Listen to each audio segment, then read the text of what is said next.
by the Office of Planning. This is not a zoning commission hearing. It is sponsored by or being hosted by the Office of Planning. I want to thank everybody for coming and attending. We look forward to hearing from you. Any ideas, thoughts, facts, figures, anything you want to share on the issues of housing, affordable housing, as it applies in citywide and especially with focus on downtown. So we really appreciate everybody's time in coming forward, and we appreciate everybody pre-registering. And if you haven't already done so, we'd appreciate any written comments being sent in directly. We ask that it not be during the round table itself, because we've got our hands full making sure that we're moving all the right buttons at the right time. But after the round table, if you want to send them to any of the participants, Art, Joel, Steve Cochran, myself, or Jonathan, we would really appreciate having those in writing as well.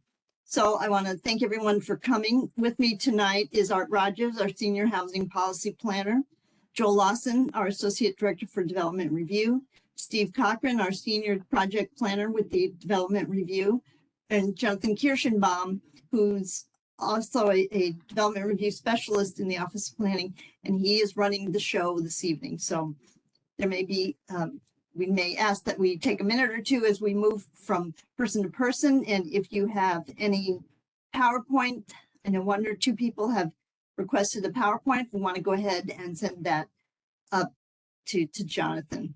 Why don't we go ahead and move to the next slide?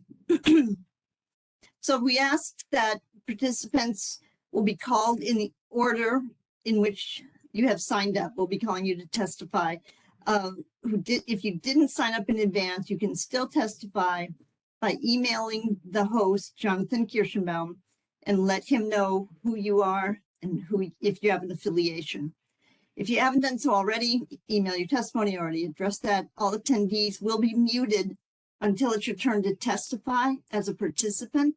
And then after you finish testifying, you'll again be muted. We're going to follow the standard public hearing rules of organizations being given 5 minutes and individuals be given 3. There is an exception being made for one organization who is representing multiple parties. And we also ask that you be aware that we are recording this roundtable for, more for facts than anything else. You won't see any gifts being moved around about them, but it is being recorded. And we don't want to make everybody aware of that. Next slide. So what we're looking for is ways to encourage housing and affordable housing throughout the district. We're looking at areas of high opportunity, like Rock Creek West. We're also looking at areas downtown, and we're looking at opportunities for new housing and affordable housing in areas where recent changes in demand for office space. So we're seeing some conversion as well.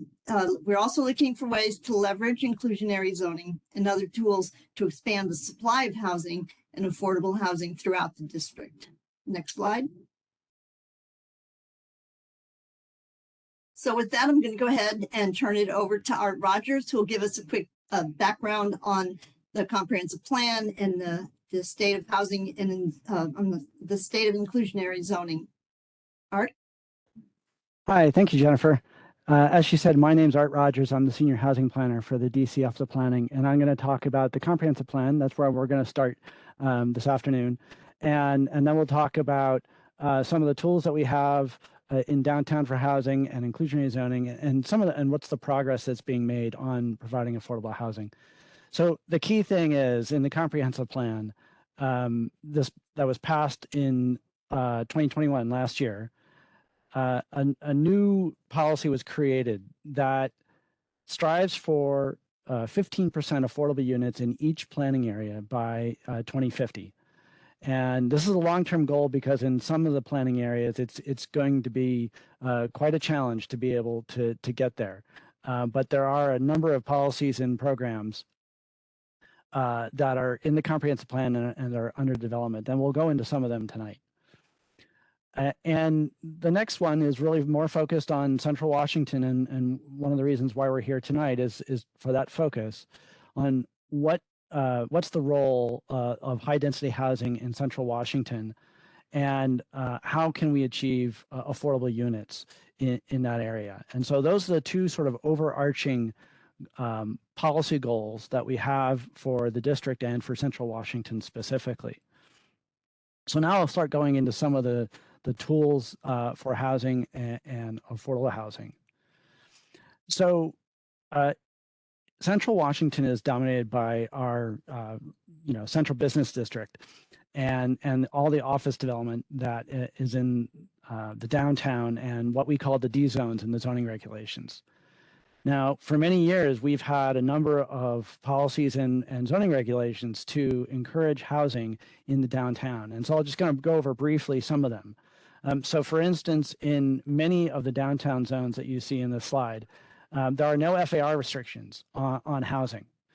This was done going back in some of the zones going back to 2002. And then as part of the ZR16 effort, it was expanded to Noma and Keppel Riverfront and the Southwest Eco District. Some of the zones actually require housing, and there are tools that allow different property owners to transfer those housing requirements. So one site could be office and one site could go housing. And the mechanism is designed to level the playing field between the office and housing market, or at least what I should say is the traditional relationship between office and housing in the downtown. In addition to those requirements, there are what we call density credits that housing can generate and sell to office and hotel uses. So those uses can get bonus density. And again, that's another incentive that helps level the playing field between office and housing. In addition to that, there are bonus credits for when property owners are developing affordable housing. However, very few projects have taken advantage of that. Most of the projects that have are, for instance, public land dispositions where we have required the affordable units, or projects where we're providing capital subsidies to finance the affordable units. And I'll be going into a little bit about inclusionary zoning tonight. And in the D zones, IZ does apply in 3 of the zones. And we'll go into a little bit more detail. So the question is, how are we doing in achieving those goals of 15% affordable housing by 2050? And so this slide just shows some examples of the affordable housing projects that are in the central Washington area. And we're actually doing pretty well. Right now, we stand at about 14% affordable units in central Washington. However, even though we are keeping pace with the additional market rate units that are expected to come online, we're not making much progress toward getting at those final percentage points to get over 15% in central Washington. And so there are some actions that we need to try to take to see if we can make that policy goal of the comprehensive plan. There are basically 4 major tools that we use in downtown, and these illustrations represent all 4. So in some cases, it is the financing of affordable housing at 1035 4th Street. In other cases, it's the land dispositions at similar to 555 East Street in Southwest. IZ has worked in central Washington, and at 77 H Street, where the Walmart is, there are 26 affordable units. And then finally, one of the sort of hybrid of the housing authority's site and the fact that the district owns that land, there will be affordable housing located on that site. And so we have a variety of tools that are working in downtown. But as I said, we're not yet achieving that goal of 15%, and nor does it look like we'll achieve that goal in the near future. We'll be talking a little bit about a housing tax abatement that's been proposed later on in the presentation, and that will help us move toward that 15% goal. So next, what I want to do is go into a little bit of more detail on our inclusionary zoning program as it stands right now in the district. I think there are many people who are on the call who are very familiar with the district's inclusionary zoning program, but the basics of the program is it requires 8 to 10% of the residential square footage, or 75% of the bonus density achieved by the project. And it's a greater of calculation. So if the full bonus density is achieved, and that ends up being the greater of the 8 to 10% base. The program targets 60% of the median family income for rental households, and it targets 80% of the median family income for ownership households. And the program offers flexibility. There are 20% reductions when projects meet certain criteria, such as they're going to target all their ownership units at 60% of the median family income, or in the case of IZ Plus, they're targeting rental units at 50% of the median family income, or they are providing a large share of 3 bedrooms through the IZ Plus program. In addition, off-site location of the IZ units is required, but it has to go through an economic hardship test with the Board of Zoning Adjustment, and the units that are moved off-site have to be located in the same census tract. So the district's IZ program has been very productive compared to many other IZ programs across the country. And so this chart and the map illustrates the quantity of affordable units that IZ has delivered and where across the district they have delivered. And so you can see after the first couple of years where there were many projects that were grandfathered and didn't have IZ requirements, we started seeing a significant increase in production about 2016. And then this past fiscal year for 2021, the district saw 372 IZ units delivered.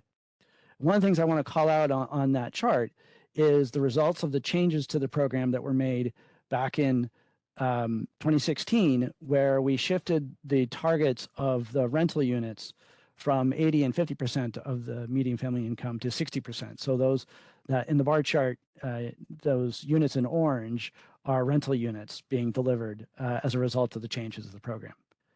And in the map, you can see that there are IZ projects located across the district. And in fact, there are some located in Central Washington and in the D zones where there was bonus density to be granted. One is on 16th Street, and there are other projects in the works or under construction right now. So the Office of Planning is always taking a look at IZ and how we can improve the program and make it more productive. A couple examples of what we've done in the past couple of years is what we call IZ Plus, which increases the units required when there's a map amendment requested by the property owner. And this maxes out at 20% of the units, and there's a sliding scale depending on the amount of density that is created by the map amendment. In addition, the other changes we've made in the past couple of years are what we call IZXL, and that did 3 major things.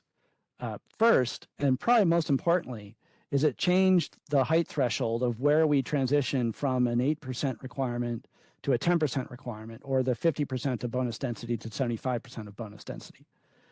It used to be that transition happened at 50 feet, and any project that went over 50 feet had an 8% requirement or 50% of the bonus density.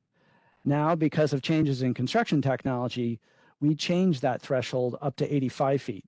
So a lot of projects that you now see in the district are delivering either that 10% requirement or the 75% requirement of the bonus density. We also removed exemptions that certain zones had going back to 2006. And then finally, IZXL applied IZ to conversions of non-residential buildings to when they get converted to residential. So those are some of the things that we've been doing to IZ in the past couple of years. It's really important to point out that inclusionary zoning is just one of our tools that we use for affordable housing. And it is really designed to achieve affordable units in the high cost areas where it's really expensive to otherwise subsidize them. So this chart just shows the types of incomes that affordable housing targets, and some of the programs, a sample of the programs that target those different income levels. And so, for instance, inclusionary zoning targets those households at the 60 and 80% range, but other programs like vouchers, public housing, low-income housing tax credits tend to target lower incomes than that. And one of the important things about IZ is it also can dovetail with programs like the district's home purchase assistance program or vouchers to serve those lower incomes when they're occupying inclusionary zoning units. So now I'll go into a little bit of detail of proposed changes that have been suggested to the IZ program. And there's 4 major ones, and we're going to focus on 3 tonight. The fourth one is adjustments to parking for affordable housing, and OP thinks that that's a proposal that can stand on its own and go through its own review process. But we're really interested tonight in hearing what people have to say about applying IZ in downtown, deepening the affordability by reducing the targets for the median family income, and then also offsite provision that's been proposed. So a little bit more detail about downtown and applying it to IZ. What's been suggested applies the IZ and the affordability requirements, but what's been proposed has not identified ways of providing bonus density in most of the zones. As I said earlier, IZ already applies in 3 of the zones, but many of the zones were exempted because prior to IZ taking effect, they were already allowed to go up to the Height Act and the FAR that I mentioned earlier. So there's no bonus density to give in the downtown zones.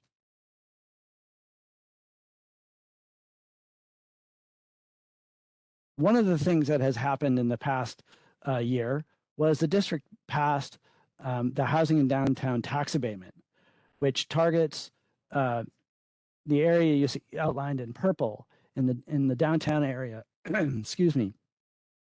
And it requires it's a tax abatement that requires 15% of the units be affordable at 60% of the median family income. And the legislation calls them inclusionary zoning units. So they would essentially go through the same administrative process that inclusionary zoning units are going across the city. So that's one of the other tools that the district has developed to try to develop affordable housing in Central Washington and specifically in the D zones. So the other proposal has been to shift the income targets of the IZ program to try to achieve deeper affordability. So what's been proposed would require at least 1 unit in each project to be at 30% of the median family income. And it would shift the income targets of rental IZ projects from 60% of the median family income to 50% of the median family income. It also suggests or offers flexibility that the IZ requirement could be reduced by the average sized IZ unit for every 2 rental units that are set aside at the 30% of median family income. Similarly, for the ownership projects, it will shift the median family income targets from 80% to 70% of the median family income. And it provides that similar flexibility that will reduce the IZ requirement by the average unit for every 2 units that are set aside at 50% of the median family income.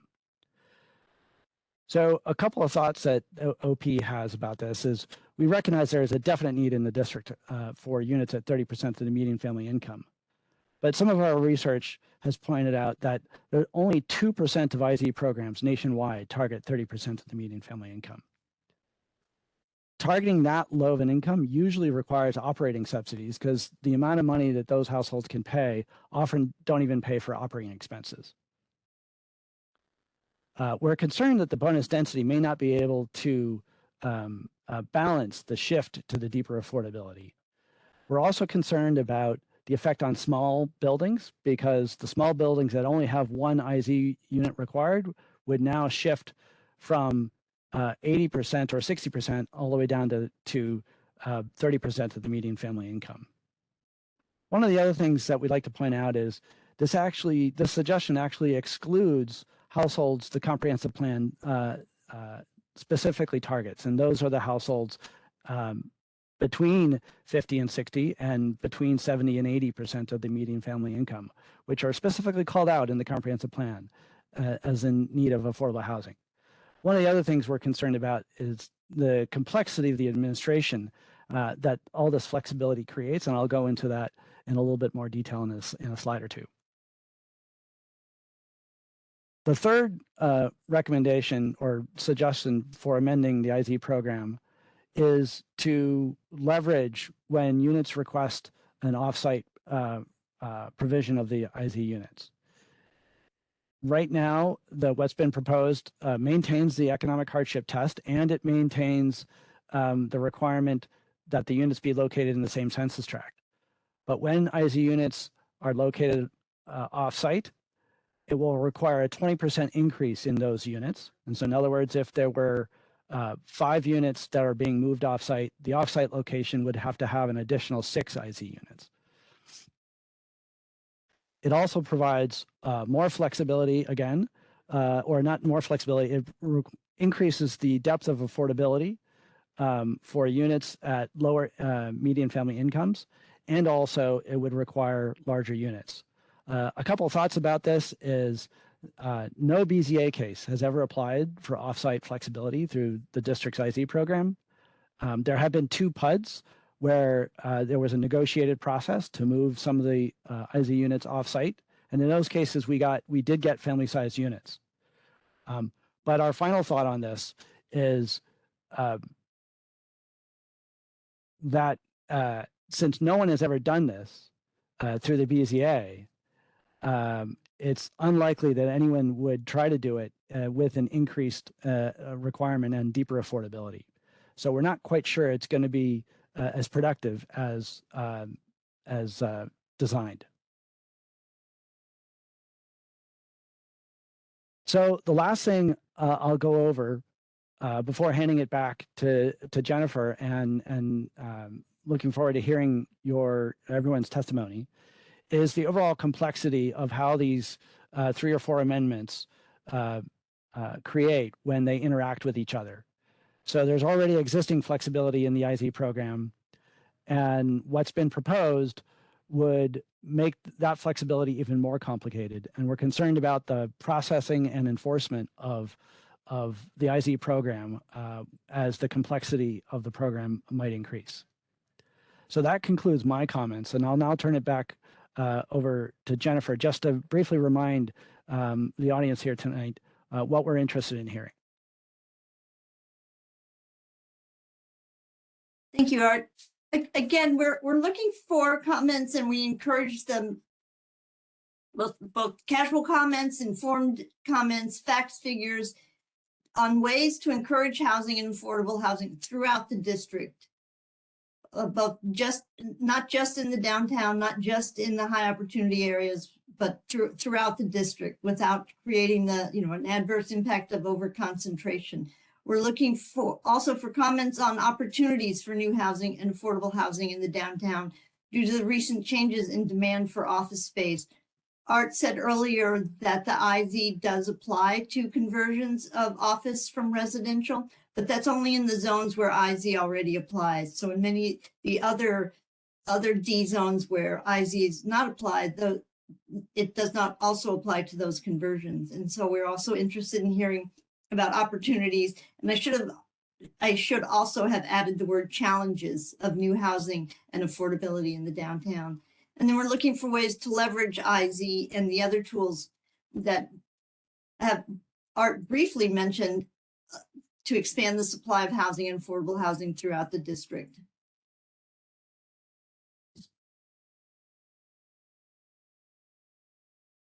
So again, this just goes again through the basic role of how the names will be called. And I just want to end by saying we really do appreciate everyone's participation. We will not be responding. This is not a kind of a Q&A at this point. It's really a listening session for us to hear from you, both as housing providers, as developers, financiers, what your experience is, what you think OP should be looking at as we get further into our review of inclusionary zoning and affordability. And so that's why I think it'd be really helpful if you have written comments to go ahead and send them in after the hearing, but we won't be responding to a Q&A kind of format this evening. After we have taken all the information, can we go to the next slide, please?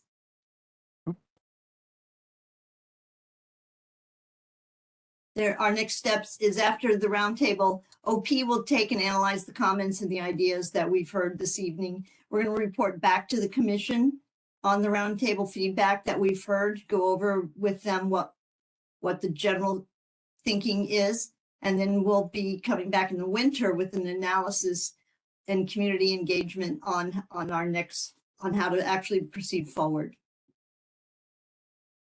Next slide. Thank you. So we'll go ahead and Jonathan, if you want to start calling up the first speaker, that'd be great. Thank you. Thank you. So our first speaker is Meg McGuire.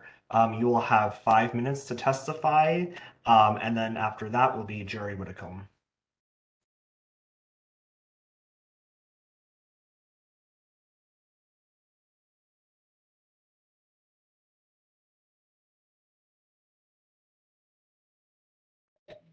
Okay. I'm trying. And we also asked if you have How do you- videos, please turn it on as well. Thank you. Yeah, I'm trying to turn on the video. Oh, here we go. Okay.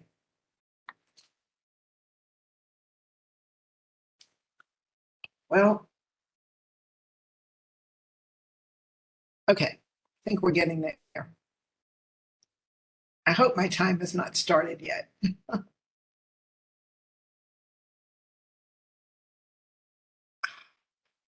Okay, good.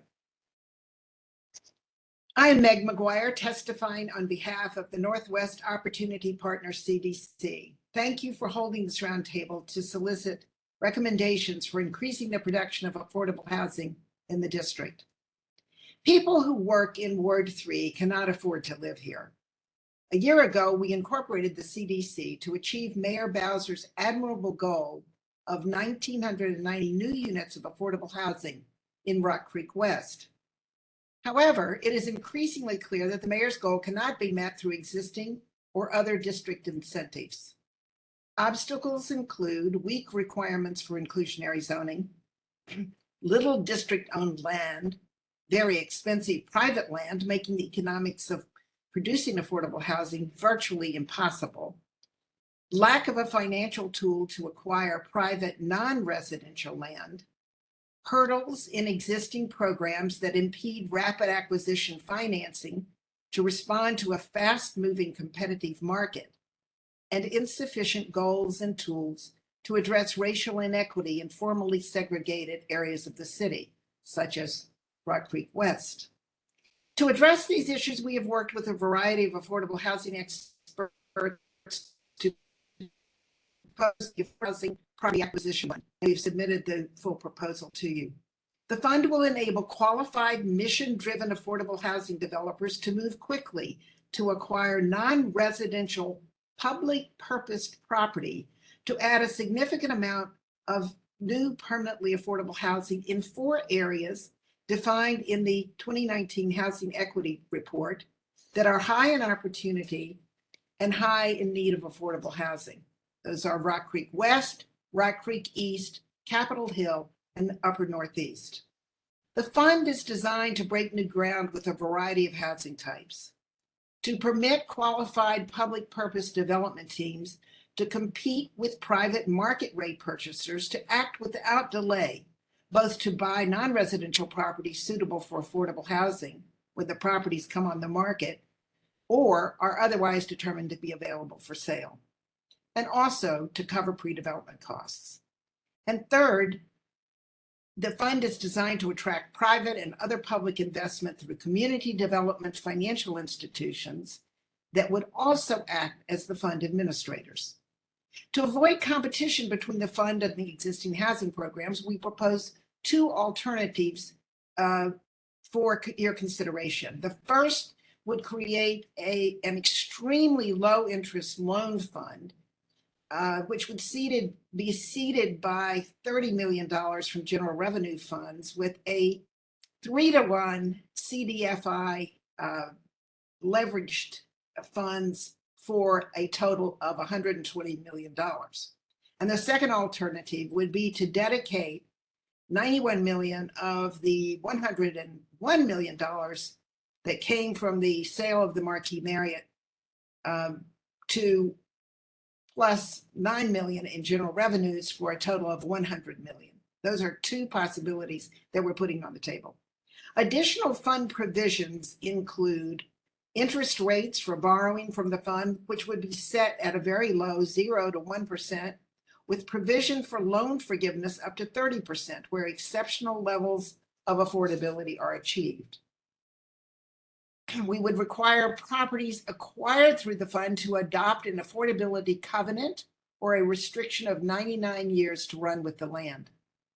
And if permitted under federal and district law, grant preference for occupancy of both rental and ownership units to those who have lived in the district for 10 or more years, or whose families have been historically displaced through restrictive covenants, racial segregation, urban renewal, etc. Other cities have such preference programs. Other district powers and programs can also help accomplish fund goals.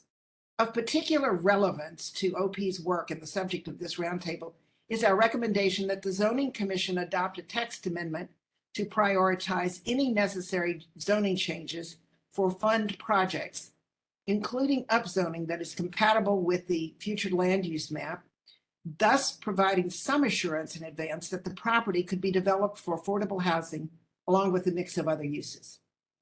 In closing, we urge that the cash to covenants program apply only to market rate housing, not to rent controlled units. This program threatens to take one type of affordable housing off the market to create another type of affordable housing. Cash to covenants creates nothing new and is not a sound strategy to meet Mayor Bowser's goals in Rock Creek West. The Affordable Housing Property Acquisition Fund offers an approach that directly addresses the affordable housing deficits that are so detrimental to the future of the city and of our part of the city. Thank you. Thank you. Up next, we have Jerry Whitcomb. You will have 5 minutes to testify, and he will be followed by Max Broad.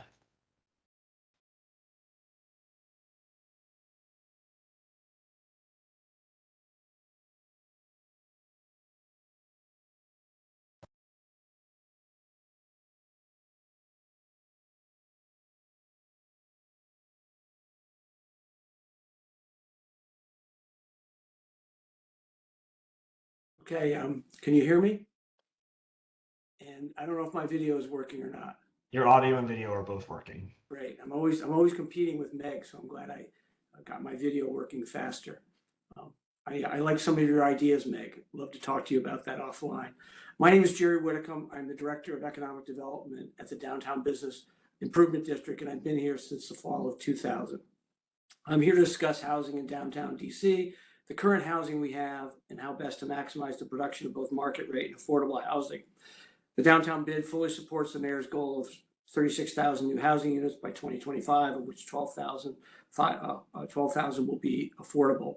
With the correct policies, the downtown DC bid area can contribute 5,000 to 8,000 units over the next 10 years, with 8% being affordable at 60% of the AMI.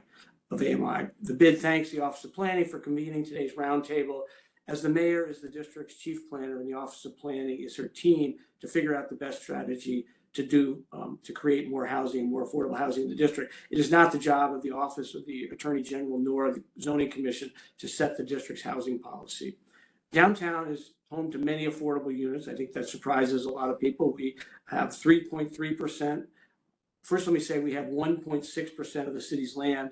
We have 3.3% of the city's public housing units. We have another 153 units of affordable housing at the Wallach House. We actually don't have that much housing. We have about 7,000 units in total downtown.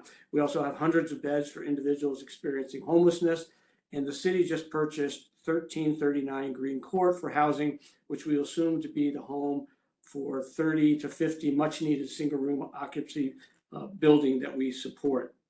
Also, the downtown area, as all downtowns do, have a significant net fiscal impact. In downtown DC, we estimate that to be $563 million in fiscal 2021, down from $774 million in fiscal 2019. We hope that will bounce back this year to 665. And one way to look at this positive net fiscal impact is that it funds the entire $500 million in the Housing Production Trust Fund. We know the money is fungible, but it's one way to look at it. Thus, we feel that downtown DC bid area is a major supporter of affordable housing in the district. Now I'll move on to dealing with how conversions can be a solution to our very, very weak office market. In the downtown bid, we have 10 million square feet of vacant office space next door in the Golden Triangle. They have 8 million. The city as a total has 24 million in vacant office space. Vacant space of any kind doesn't do anyone any good when it's sitting on top of a metro system and part of our transportation grid. The market reaction to the weak office market has been 10 announced office conversions totaling about 2,000 units, with 8 of the conversions in D zones totaling 1,200 units. These units represent the conversion of approximately 2 million and 1.2 million square feet, respectively. We have been working with the Deputy Mayor's office and Councilmember Pinto to create a modest set of incentives to accelerate conversions that include 8% affordable housing at 60% of AMI. These incentives, with a few changes, could produce up to 5,000 to 8,000 units, housing units in the downtown bid, with another 4,000 to 6,000 in the Golden Triangle and downtown adjacent neighborhoods with older office buildings. I will address sort of 2 issues about conversions. It would have a positive impact on the district's tax base. The property values would increase from 200 to 300 per square foot in an office building, in a vacant older office building, to 600 to 800 per square foot, with tens of millions of dollars of private investment. And this would more than offset the difference in tax rates of 1.89 for office and 0.85 for residential. There would be an increase in sales tax from the new residents, an increase in individual income taxes from new residents. One way to look at the positive impact on the office market, a 1% increase in the assessed values of large office buildings would be an $11 million per year increase in tax revenues. Then I want to address the negative impact of the application to D zones without any bonus density or other compensation. The rents for a 1-bedroom would drop from $3,500 per month to about $1,440 per month. For a 100-unit building, the revenue would drop from $4.2 million a year to $4 million, or 5%. The net operating income is more likely to drop about 20% or more. This means the value would drop 20% or more, which means it would be harder to buy an office building to convert. It would be much harder to finance a conversion. Thus, it's much more likely a building will not convert and its assessed value will continue to drop further. And so we view any tax abatement program as sort of a way of trying to preempt the eventual decline in the property taxes. So again, the downtown bid is delighted to support Mayor Bowser's housing goals, and we strongly support the position that former Director of Planning Andrew Trueblood took last year at this time. It is inappropriate to apply IZ to D zones, as the D zones do not have any additional density. The D zones in downtown do not have any additional density to provide to pay for the cost of the IZs units. We are optimistic that our work with the Deputy Mayor, DemPed, will result in a flexible and modest incentive program to bring affordable units to the future conversions in accordance with the city's policy of 8% of the units at 60% of AMI. Thank you. Thank you very much.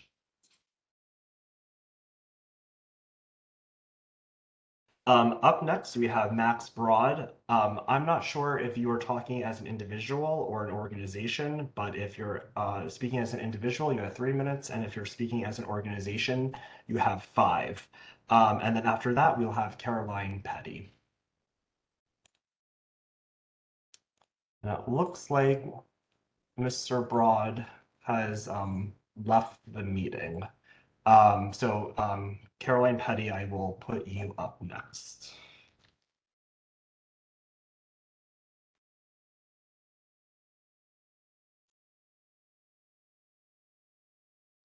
And you will be speaking as an individual and will have 3 minutes. Thank you.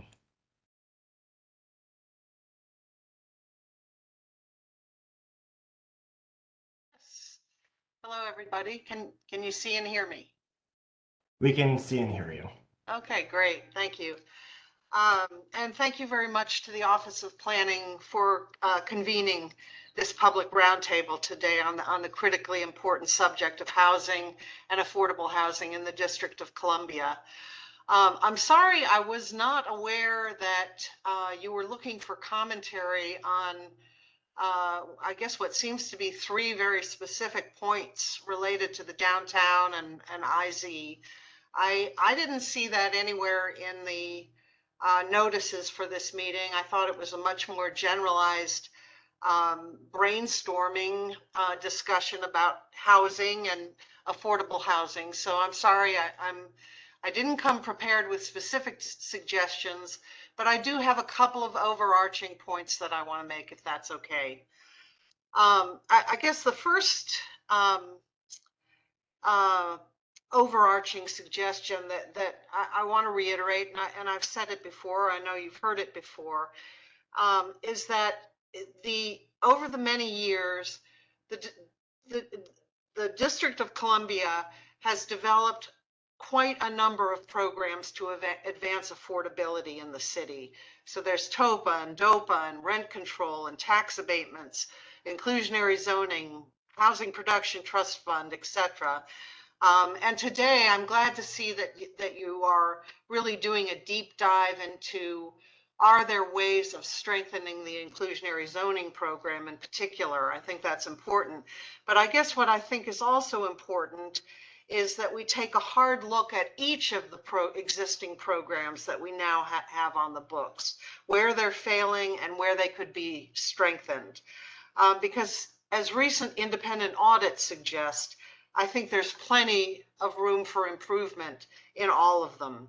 And we should start there and not start with options of last resort, like upzoning our single family neighborhoods, our HIDE Act, or our programs for historic preservation. So that's kind of an overarching point that I want to make as OP goes forward with considering programs for addressing affordable housing.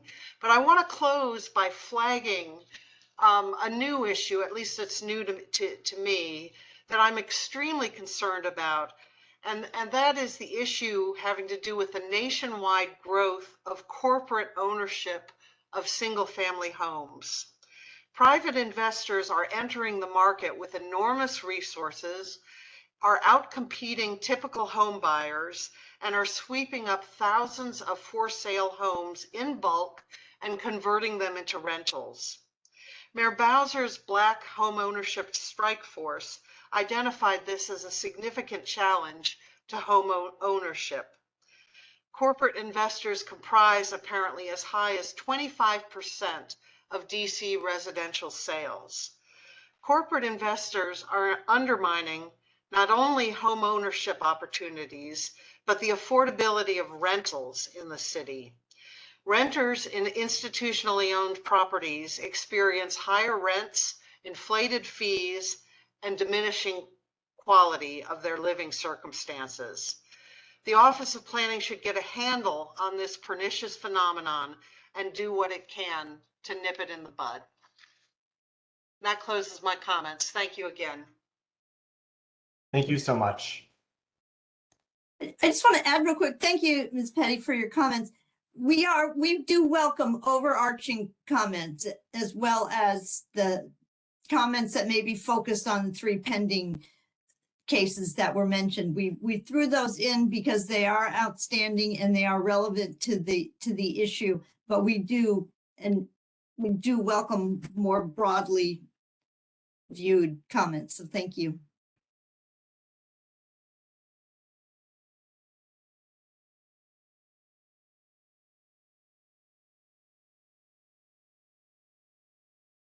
So next we have Yasmin Sayin, who will have 5 minutes to testify, followed by Gary Cohen.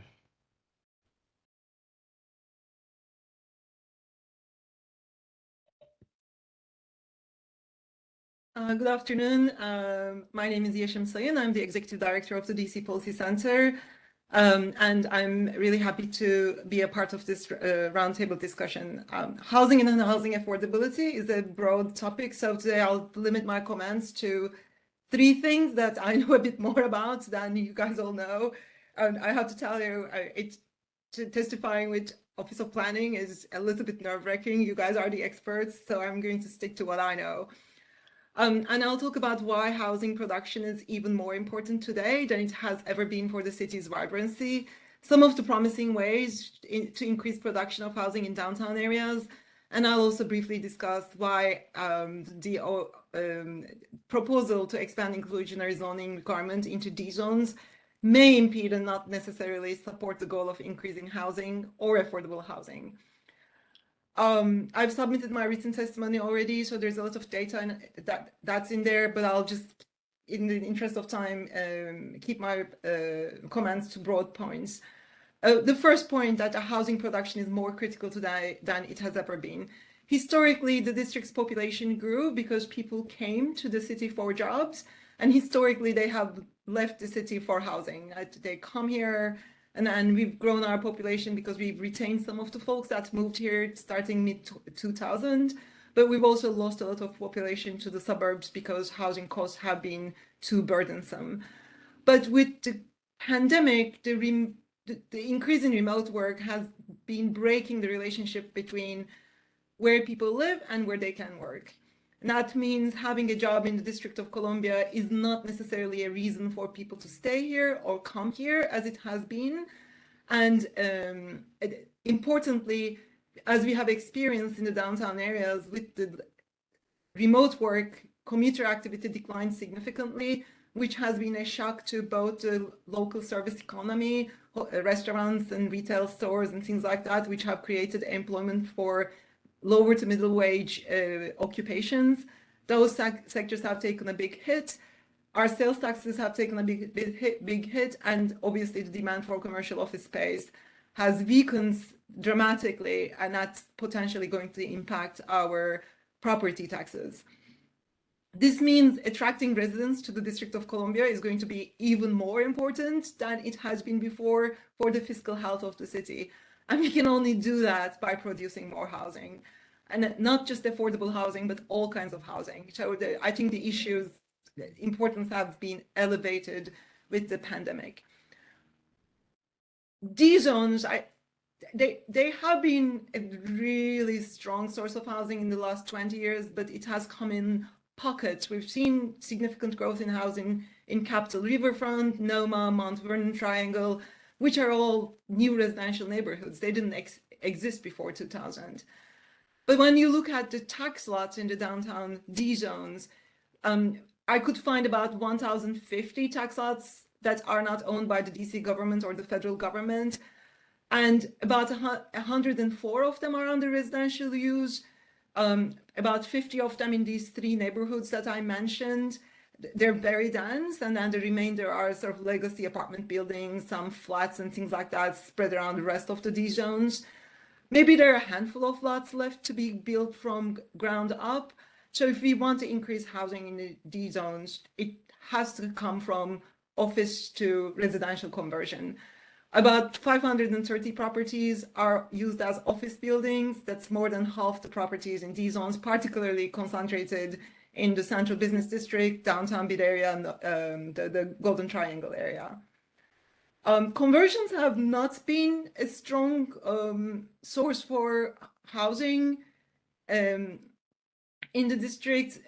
This very Office of Planning did a study and published it, I believe, in 2020. And that particular study looked at areas where conversions are feasible. Downtown area was not one of them, and that was because of the strong office values. But this has changed. Since the beginning of the pandemic, office market in downtown has experienced significant and persistent shocks, increased vacancy, not just overall vacancy, but increased distress in some buildings where the vacancy rate is about 30-40%. Lackluster leasing activity, net absorption has been negative for a very long time now. Equity flight, investors are less interested in DC, more interested in sort of smaller, lower cost metro areas where the population has been flocking. And obviously, financial drought, like lending environment, doesn't look very good for commercial. The result is that some offices will stay empty because the office rents do not justify the capital needs needed to renovate an antiquated building. And that's where the convergence come in. So just so we understand that the more likely it is to convert from commercial to residential, the worse is the shock that the commercial market is experiencing. In terms of building policy to support conversions, I think we just need to put our arms around sort of like the potential universe. I did a very quick analysis of looking at tax lots with smaller buildings, with high vacancy rates, and buildings that haven't been built or renovated before 2000. When you cut and slice and cut the data like this, we end up with not a large number of properties. I found 33, but let's say it's 50. So we don't need necessarily a big blanket policy, but we need to sort of focus on what parts of the downtown are more amenable for conversions and try to come up ways in sort of incentivizing that when it comes to policy. And the last bit I kind of want to say before I end is that all of this stuff, because these zones do not allow a trade, like a typical IZ program trades affordability for density, it's really not an IZ proposal anymore. It's essentially a pure cost on the building. And that's because most G zones allow for construction all the way up to the Height Act. There's nothing to trade. And I think that the appropriate action here is through policy and not zoning, unless the zoning changes going back to the Congress and saying we need like 4 more floors that we're in certain parts of downtown, which is something that the city should think about. But in terms of in the absence of that, most everything we have is policy interventions, whether it's abatements, whether it's other types of local rent subsidies, but it is not zoning action. In terms of recommendations for Office of Planning, I would love to see an update of the conversion study that was done before to truly understand where might be the opportunities. Thank you for the opportunity to testify, and I'm happy to take any questions after this meeting if there's anything that we can do to help you. Thank you. Thank you so much. Up next, we have Gary Cohen, who will have 5 minutes to speak for his organization, followed by Alex Baca.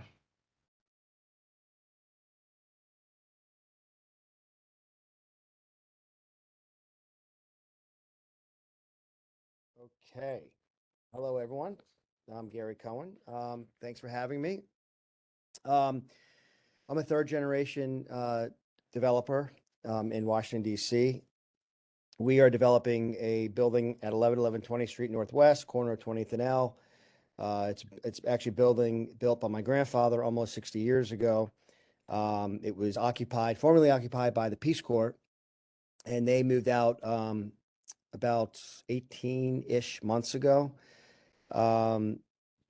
We've owned the building for a long time. We have a very, very low basis, and even before COVID, we were trying to figure out what we were going to do, and we were marketing it as an office. And the office market, people forget, was not even that great before COVID. And then of course, COVID happened. So we spent a lot of time figuring out what should we do. And one of the options were to just leave the building empty and wait out the market. We were just going to mothball the building. And the other option was, hey, let's convert it to residential. We were willing to consider inclusionary zoning only if there is a generous tax abatement. Without that, inclusionary zoning would have forced us to really choose the first option, which is just have the building remain vacant, and just, again, wait to the market to sort of play out. The abatement did not pan out, although we worked extremely close with the district to try to make something happen, and it sort of fell apart at the end. this building is exempt from IZ. And if it wasn't, I don't see how we would have been able to make the numbers work. And if we're an owner of a building that has a very, very low cost basis, converting these D zone buildings to have inclusionary zoning for other developers who are not in a situation like we are, you're going to handicap and you're going to cripple the development, and you're going to cripple these opportunities to convert these empty office buildings into residential, which would be a shame. Even with the exemption, the conversion. It's very costly. It's risky. It's a very challenging undertaking. But again, because the exemption is in place for our building, we are moving ahead, and we're delivering 163 units with about 8,000 square feet of retail. And what we're hoping this is going to accomplish is, we're going to have residents that will likely work a few blocks from their offices. We think that these conversions will help people get back to the office. We're going to create more demand for retail. We're going to have a very dramatic sort of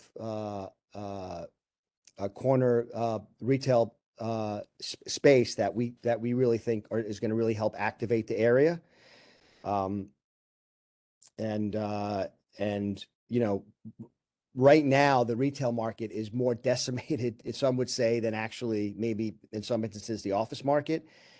And if, I don't have to tell you any people, when you walk downtown, it doesn't feel like DC, pre-COVID. And if we want to keep the district going in the right direction, we need to create this tax base.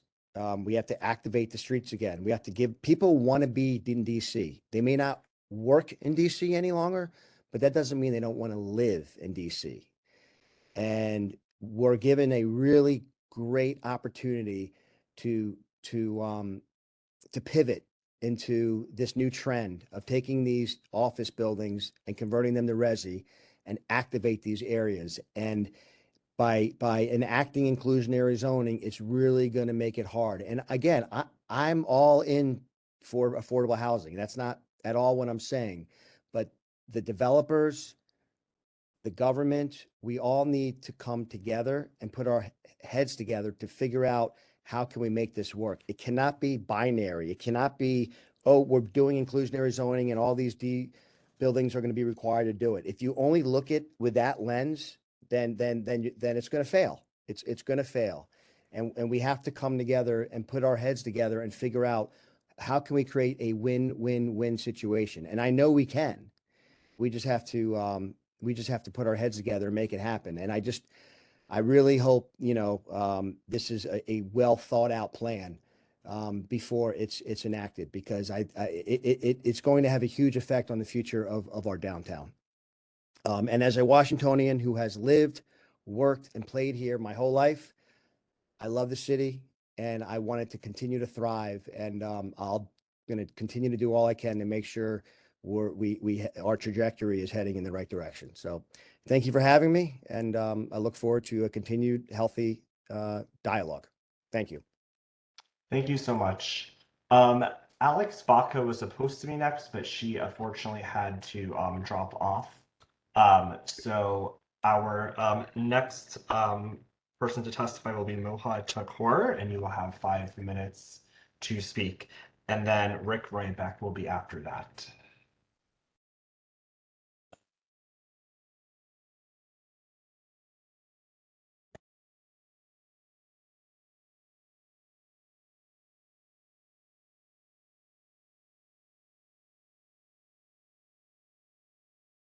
Everyone, good afternoon. My name is Moha Thakur, and I'm the Public Policy and Mid-Atlantic Initiatives Manager at National Housing Trust. Thank you, Jonathan, and the rest of the Office of Planning staff for hosting this event this evening. So for over 35 years, as the DC-based organization, National Housing Trust has equipped people and communities for a sustainable and equitable future by both preserving and modernizing homes, as well as building new ones that stand the test of time. Our organization brings together policy innovation, lending, real estate development, sustainability solutions, and community services under one roof. And this gives us the tools to really make change possible for the people that we serve, the residents of the District of Columbia. So in response to today's roundtable, as the DC Office of Planning considers ways to encourage affordable housing throughout DC and in downtown, NHT is encouraging the Office of Planning to consider removing minimum parking requirements for multifamily residential housing for households earning less than 80% of median family income. I know you mentioned earlier this evening that you're planning to host a separate event or consider this parking requirements as a separate item, but this is what we would like to present our comments on today. So NHT supports a proposal submitted by the Office of the Attorney General in December 2021 to the Zoning Commission that exempts affordable units from the minimum parking requirements, which otherwise significantly increases the cost of the construction of new affordable communities, costs which are more often than not passed on in some capacity to low-income residents as part of their rent. Further, the opportunity cost of the often millions of dollars spent to meet these minimum parking requirements, we believe, could otherwise be spent by the DC government on additional affordable housing units, by developers on ensuring that affordable housing communities are resilient and sustainable for the future, and by low-income residents who instead could be spending money on healthcare, utilities, or food, just to name a few. And as the OAG filing cites, a number of cities have also removed their minimum parking requirements for affordable housing, in addition to many others that have just broadly removed their minimum parking requirements across cities to remove this barrier and to generally encourage affordable housing development. So, you know, as part of our testimony, I want to just provide some further information about what the cost of parking requirements really means for an affordable housing developer in DC like NHT. So in 2016, there was a Housing Policy Debate Journal article that found that the average cost of building new parking in the US cost approximately $5,000 for a surface space, $25,000 for an above ground garage space, and $35,000 for a below ground garage space. And so in conversation within our organization, you know, we sort of estimate in 2022 in DC that these costs will probably be closer to $35,000 for an above ground parking space, and nearing almost $50,000 for a below ground parking space here in DC. So for NHT, one of our own new construction projects, the Congress Heights redevelopment, the below ground parking for the 179 unit development is a significant portion of our overall construction costs.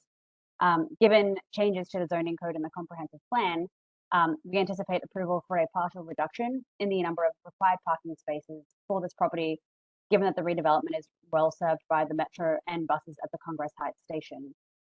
As a transit-oriented affordable housing community, this reduction in the parking minimum for Congress Heights is reducing the amount of excavation of below ground garage space that is also saving the development millions of dollars. So in addition to obviously saving us as a developer money by reducing the parking requirements for this property, requiring affordable housing communities to meet minimum parking requirements also raises the rent for low-income residents. This is because any increases to construction costs are naturally passed on in some capacity to residents as well. So that same Housing Policy Debate Journal article noted that approximately 17% of a unit's rental price is often attributed to cover the cost of on-site parking structures, whatever they may be. And I think for low-income residents, 17% of their monthly income, I think we'll all agree, is a significant monthly expense, whether or not those residents have a car. Many of our low-income residents who reside at NHT communities do not have the financial means to own or maintain a car, but are still often paying to cover the cost of the parking structure due to these minimum parking requirements that we have to comply with across the city. Many other residents also choose not to have a car because transportation preferences across the city have been shifting, and depending on where people live, they often don't need one. And so we believe that having a parking minimum requirement essentially is forcing low-income residents to participate in and endorse car culture, whether or not it may serve them and their lives. Finally, I just want to point out that, you know, any preservation or production of affordable housing communities for DC for families earning below 80% median family income often requires a certain amount of public investment in the form of a subsidy. Operating as a affordable housing developer here in DC means that this public investment often comes from the DC and the federal government through the Housing Production Trust Fund, through low-income housing tax credits, just to name two examples. This need for public investment to help cover the cost of a required parking minimum not only comes with an opportunity cost for the DC government's ability to invest in a greater number of affordable housing units, but also prevents better use of valuable public or private land for more sustainable uses. Without these costs associated with meeting of required parking minimum, mission-driven developers like NHD Communities, we're able to then better invest this valuable public subsidy into structural, functional, or desired amenities for residents. We can do things like invest in high-quality, affordable community Wi-Fi, or with the required building infrastructure, we can do sustainability and resiliency improvements across properties, both of which have a demonstrated importance in future-proofing affordable housing communities for low-income residents. And so with that, again, would like to thank Office of Planning for hosting this roundtable. Happy to answer any questions, and thank you for your time. Thank you so much.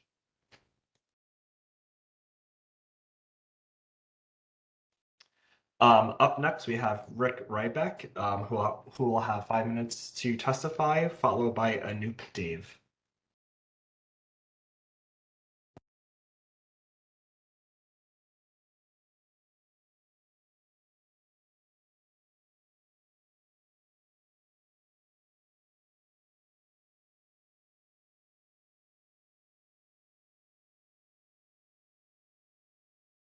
Hello, and thank you very much.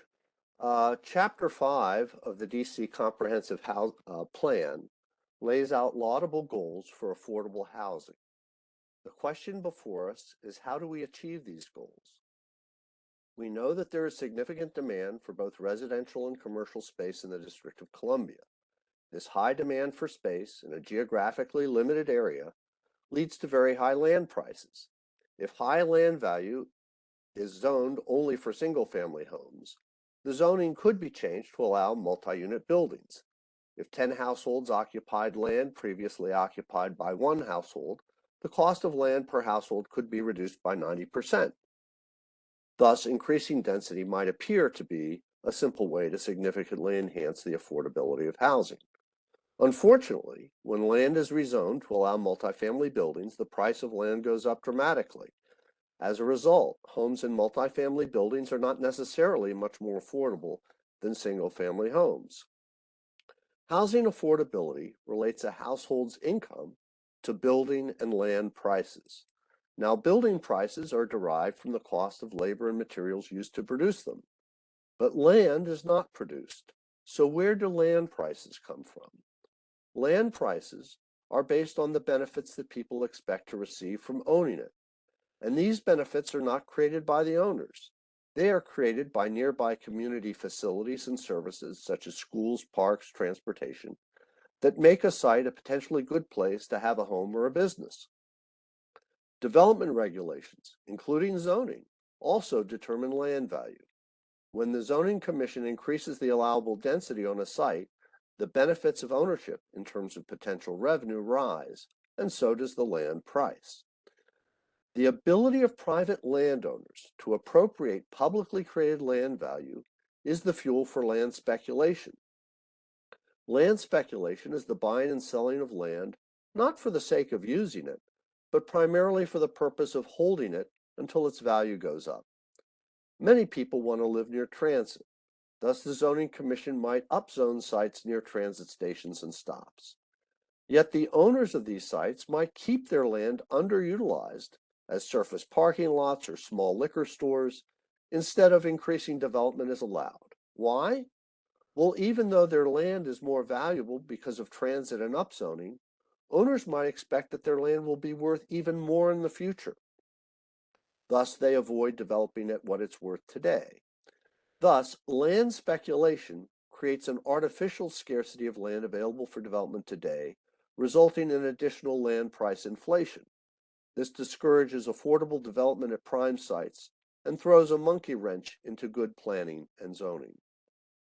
To thwart parasitic land hoarding and speculation, and to encourage landowners to develop their sites according to the existing zoning regulations, some communities have successfully employed land value return and recycling. In other words, publicly created land values are returned to the public sector and recycled to operate, maintain, and improve the public facilities and services that created these values in the first place.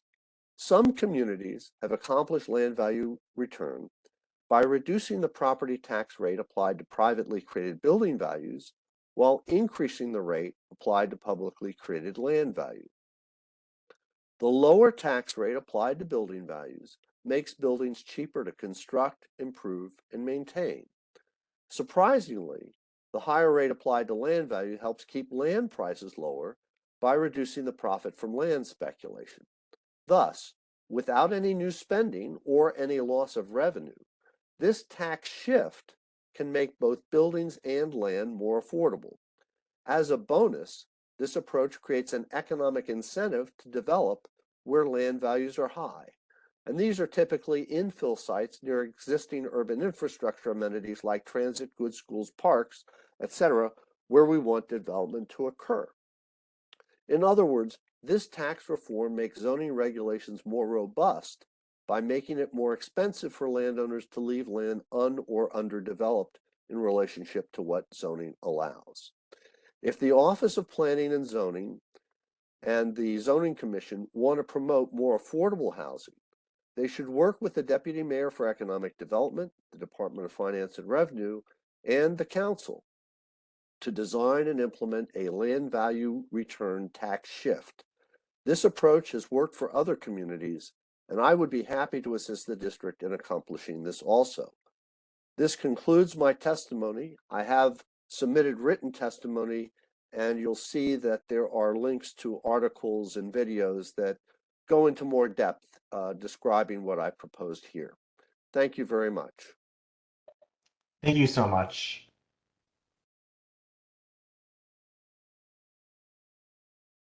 Up next, we have Anoop Dave, who will have 3 minutes to testify. And then after that, we have Liz DeBarros, Shane Detman, Jeff Butts, and June Marshall, who will be testifying together.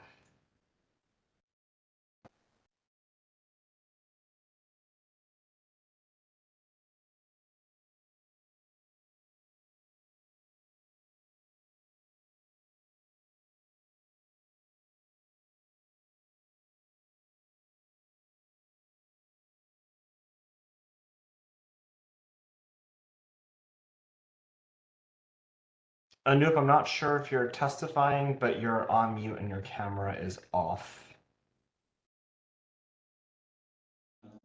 Hi, hello, can you guys hear me?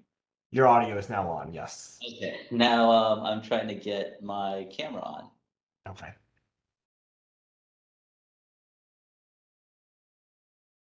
So.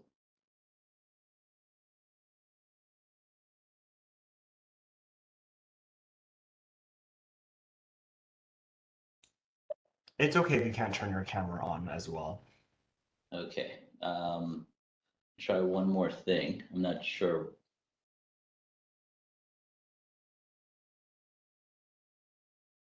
And then I'll.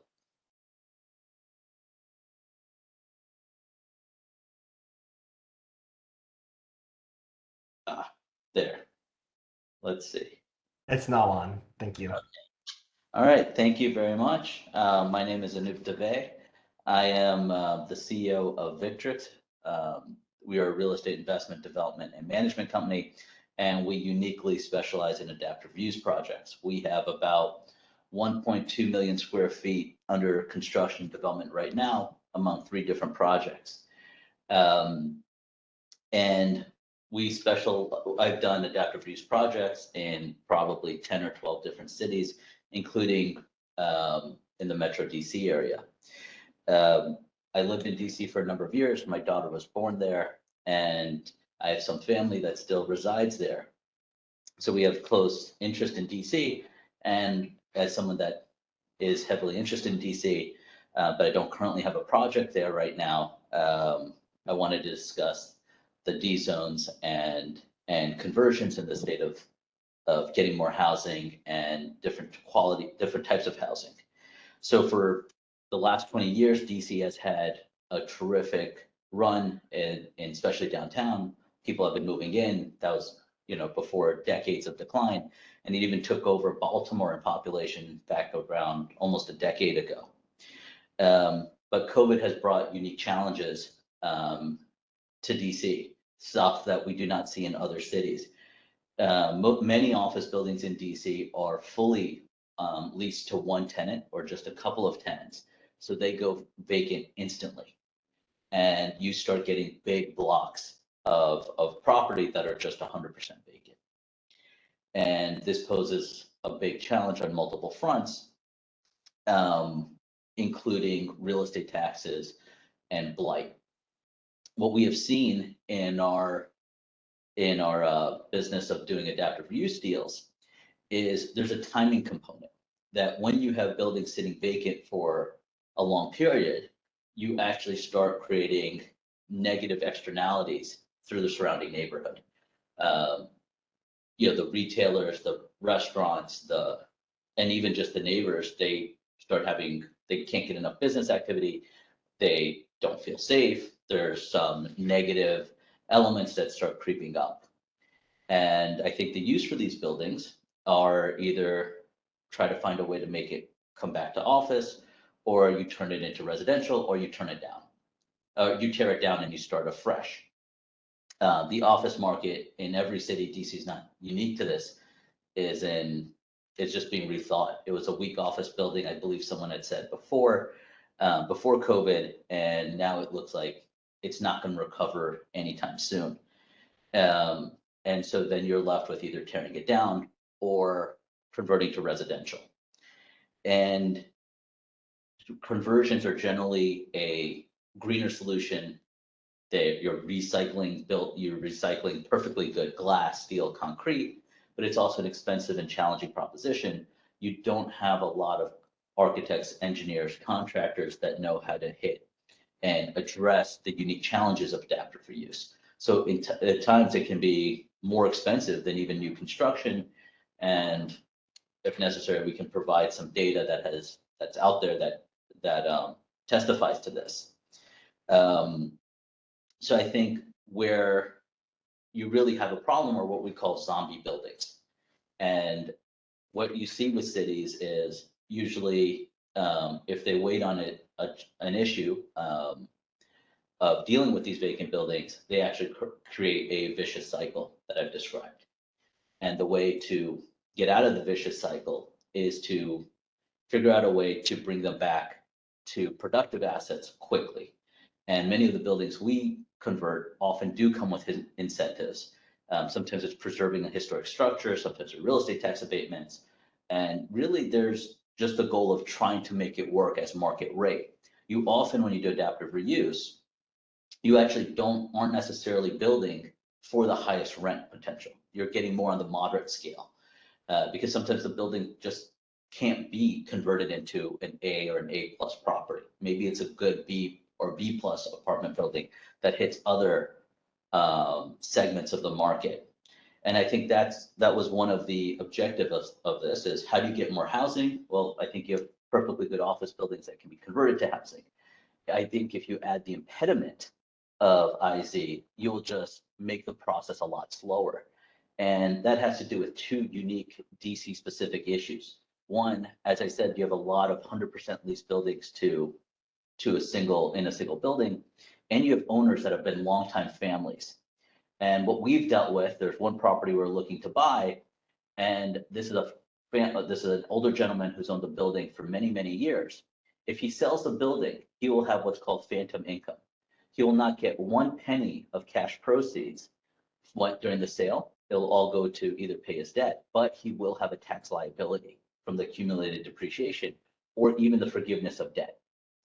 And when that happens, he's incentivized to not make a sale and use the legal process to keep the building until he dies. And it's very hard to negotiate with someone who's incentivized to die before they sell.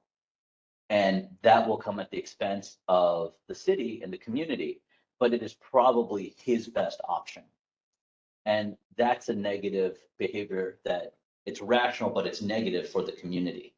And I think making it tougher by imposing more restrictions on particularly conversions in the D zone, I think it just creates a bigger problem because you'll just take a lot more time to get these buildings vibrant again. There are case studies in Pittsburgh, in Cincinnati, in Richmond, in Philadelphia, which had, you know, big vacancy problems in the early 2000s. And they were able to convert enough of their office buildings that it actually made the office market healthy again. And people started building new office buildings. And then they could address other social objectives. You know, it's very tough when you're running a city, you have so many objectives you're trying to balance. But I think the call of the hour possibly is dealing with large vacancy. The other thing to keep in mind is lenders are losing big. You just had in DC the PRIA conference, and one of the topics was one of the highest losing markets for lenders, and it was up there with Chicago, is DC. And when lenders lose vast sums of money, I think there's plenty of articles about lenders taking big hits on their office loans in DC. They will not lend again. They will, and in the worst case, like has happened in Chicago, entire large lenders just redline the entire city and say, we will just not lend here, which again perpetuates a vicious cycle. It's hard to get the capital to do anything productive with an asset. I hope this is something that people keep in mind. And I think it could, you know, if dealt with the right way, I think DC can continue its strong growth as it should. I think it's a wonderful city. It's got a lot of pride, a lot of history, and a lot of beauty to it. And it's got a lot of diversity. And, you know, we're big fans of it. Thank you very much.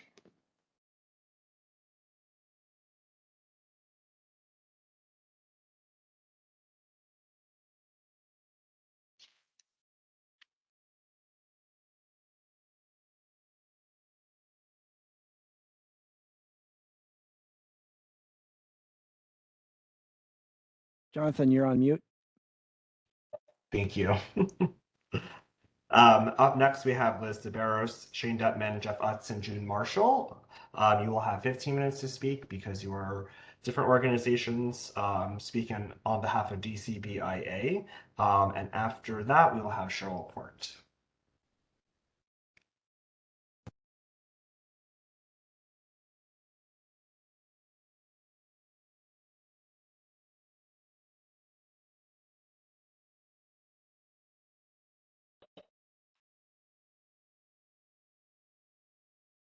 Thank you very much. This is Liz. I'm trying to also get my video on.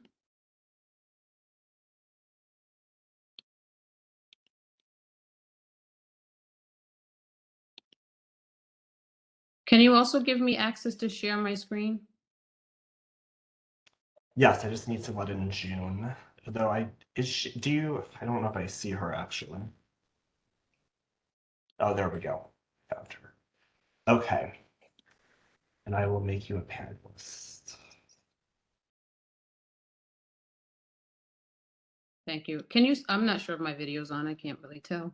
Your video is on. Okay. Yeah. Thank you. Okay, it's not allowing me to share content. I know. It's on. Give me 1 second. Nothing.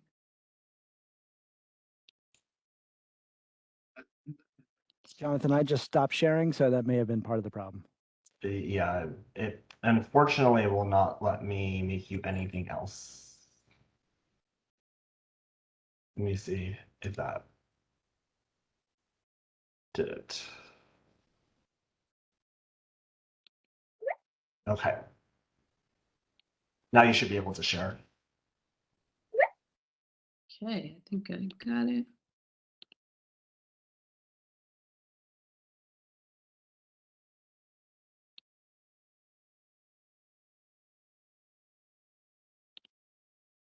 How's that?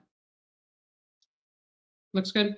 Okay, thank you. Thank you very much, Office of Planning, everyone on the call for hosting this roundtable. My name is Liz DeBarros. I'm the CEO of DCBIA. I'm also a long-term resident of Ward 7. Over the years, DCBIA has worked closely with OP to create a balanced, comprehensive plan and to improve the IZ program because as the industry most connected with ensuring that the district meets its housing goals, we fully support the further development of affordable housing. This afternoon, I'm joined by Shane Detman and Jeff Utz of Goulston and Stores and June Marshall of Holland and Knight to present testimony on the proposal to add IZ to currently exempt downtown D zones. As you will hear today, now is not the time to expand IZ to the D zones as a way to increase affordable housing production.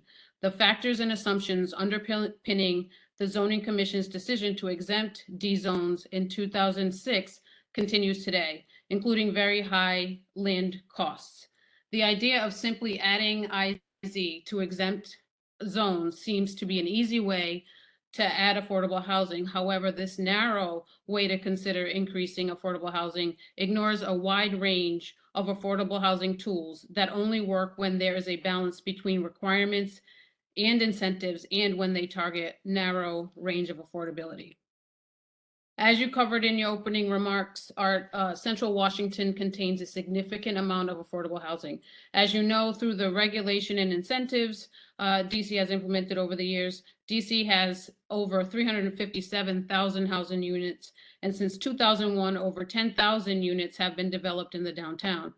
According to data published by the OP State Data Center, Central Washington contains over 2,600 dedicated affordable units. While the data from the State Center, DEMPED, and the comp plan differs a little, we estimate that the amount of affordable housing in Central Washington is approximately 15% of the total number of units in the planning area, which is consistent with the goal established by the comp plan. Further, the D zones act as an engine for much of the district's housing production. They also provide the vitality, which is responsible for a significant amount of the city's revenue. Given a very high land costs, the successful development of affordable housing in Central Washington requires the use of affordable housing tools that necessitate substantial public incentives. Central Washington generates a significant amount of housing, which contributes to both the continuing demand for market rate housing as well as affordable housing. More recent certificate of occupancy data from the Department of Buildings and DEMPED's affordable housing database shows that Central Washington has produced approximately 3,300 units since 2019 and approximately 830 units per year. During that same period, Central Washington produced approximately 100 dedicated affordable units per year. Applying an 8% IZ set aside to currently exempt D zones is likely to reduce overall housing production in the district. We can look to the IZ program in Portland, Oregon for an example of the potential impacts. According to a 2021 study, new apartment permits in Portland are down by 60% since Portland's IZ program took effect.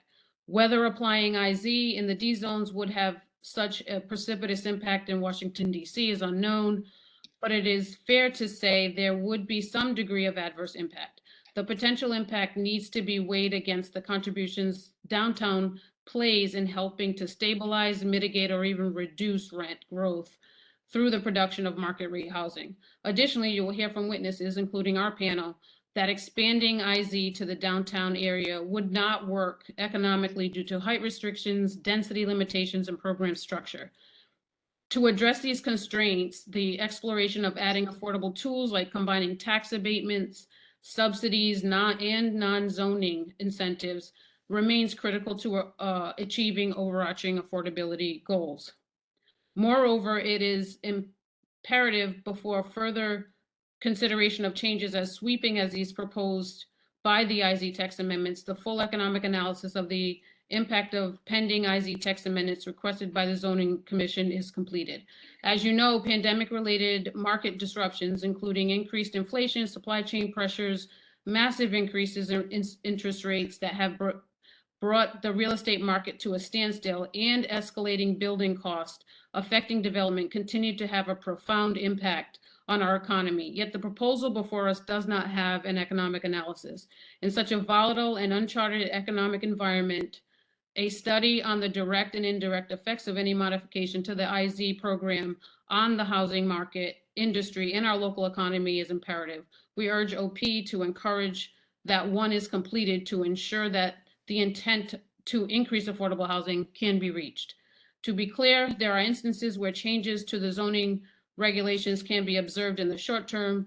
This is not one of those instances. Rather, there is a significant time lag between the amendments to the regulations and the measurement of the actual impact of such amendments. As such, we do not see the proposal to add IZ in the D zones as being something that can simply be corrected later. The impacts need to be thoroughly analyzed.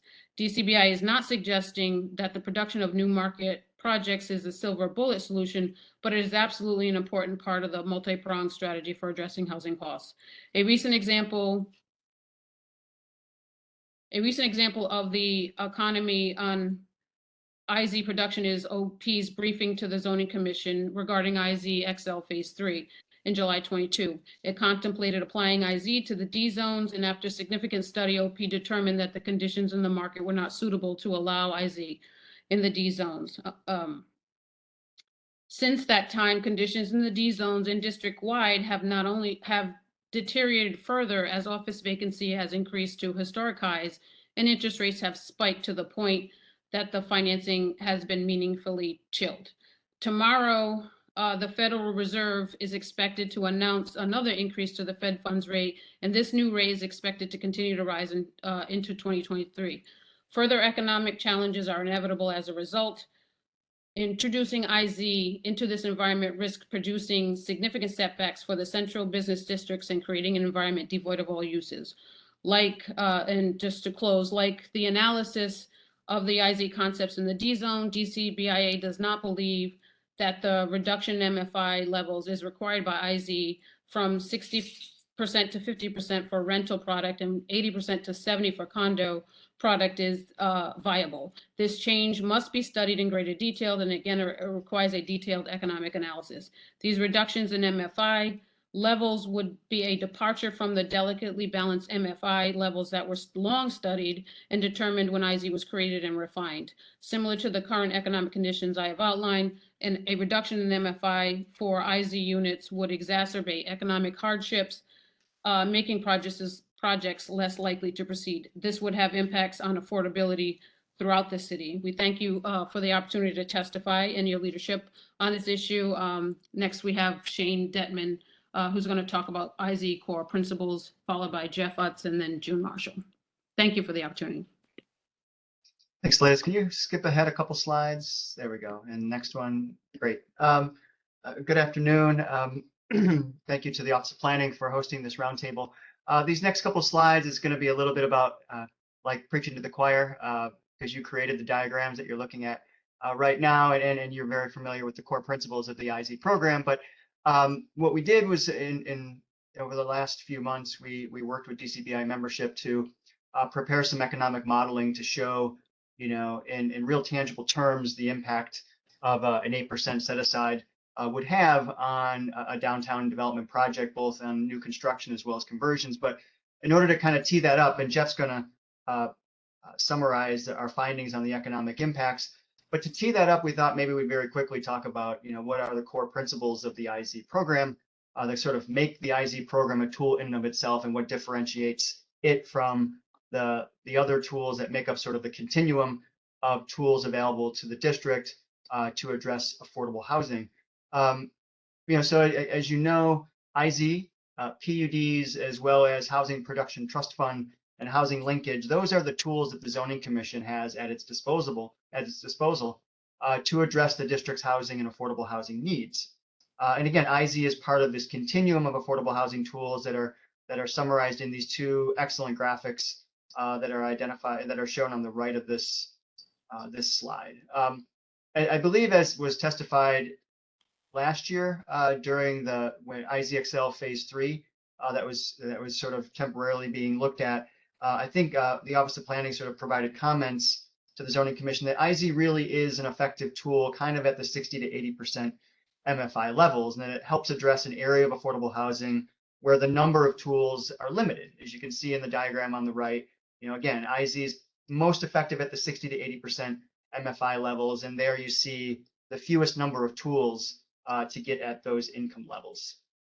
And so the ability for IZ, the ability for IZ to produce affordable units is underpinned by an absolute need to maintain balance between the program's core components. That's the amount of set aside, how much bonus density is available what modifications are available, the MFI levels, and then of course the DHCD set maximum rent and purchase price, the annual schedule that's published. And an adjustment to one of these, and the one that we're talking about today is an adjustment to the set aside, requires an adjustment to one or more of the other components to maintain the balance between those components. Next slide. And so, as you'll see in our modeling, the 8% set aside in D zones without any compensating bonus density would require upwards adjustments to other IZ core components. You could look at the MFI levels, upwards adjustments to the MFI levels, but that would likely result in income levels that are not considered affordable. Could be 100, could be 120, could be higher percent of the MFI in order to maintain that balance amongst the core components. So we kind of, this diagram shows on the right, if we're locking in the IZ bonus density because that's not available in the D zones, we don't see the MFI level component being something that you could tinker with in order to maintain balance. You could also look at increases to the allowable housing cost. That's on the DHCD side. But again, we don't think that that would maintain balance, because if you think you would be reaching rent and purchase price levels that would not be considered affordable. It certainly would exceed 30% of a household's monthly income for housing. To sort of make things a little bit more challenging, for the last few years, DHCD has put constraints on the housing cost increase, about 3% in the public schedule, despite the growth in the MFI that has occurred over the number of years.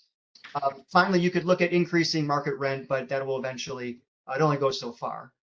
It'll eventually drive residents elsewhere. It could drive residents into other neighborhoods.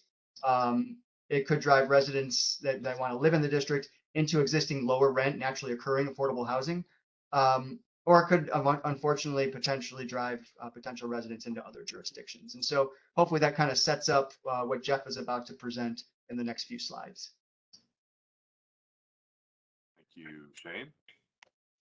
I'm Jeff Utz with Goulston and Storrs. I'm a board member at DCBIA, and I've been working with membership on analyzing the proposed IZ text amendments. As Shane mentioned, membership has been studying the impact of the IZ proposals, focusing primarily on the economic impact IZ would have on D zones. Specifically, many different members, including developers and owners, have studied the effects of requiring IZ on both new construction and conversion projects. Across the board, all studies have shown that an IZ requirement would not permit the projects to go forward. I will first walk through the results of two scenarios for new construction, and then walk through the scenarios for conversions, and I'll try to do it quickly. So the first that is showing is the first example of a new construction scenario. This is for a building of approximately 300,000 square feet, 343 units, with a typical IZ set aside of 8% of the residential GFA, with 60% MFI households. The result is that, as I mentioned, IZ would not allow the project to proceed. In order to show what this means, we work to standardize the impacts of IZ across scenarios, and as a result, isolated the impact on a project's return and property value. A project's return is the key metric to determine whether a project will go forward or not. Project below a certain baseline return will not be selected either by an owner or a lender or other financing source. An investor's willingness to proceed with the project is essential, since these projects are highly capital intensive.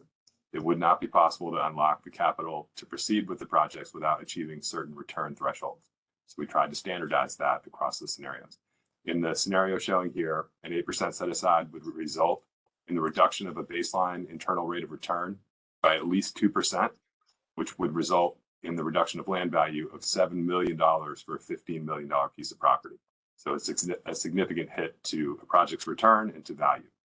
On an annual impact basis, the annual net operating income would be reduced by $600,000 per year, which would equate to a value impact of approximately $20 million over a 10-year hold period, and that includes the valuation of a year 10 disposition.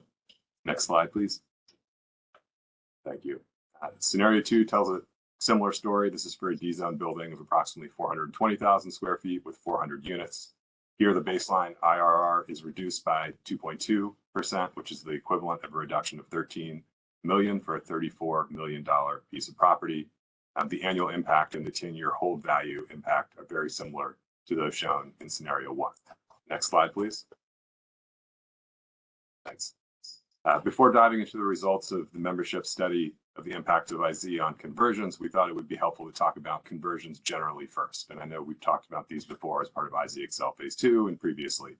And while it seems as though an increase in office vacancy would naturally lead to easy residential use conversions, this is far from the case.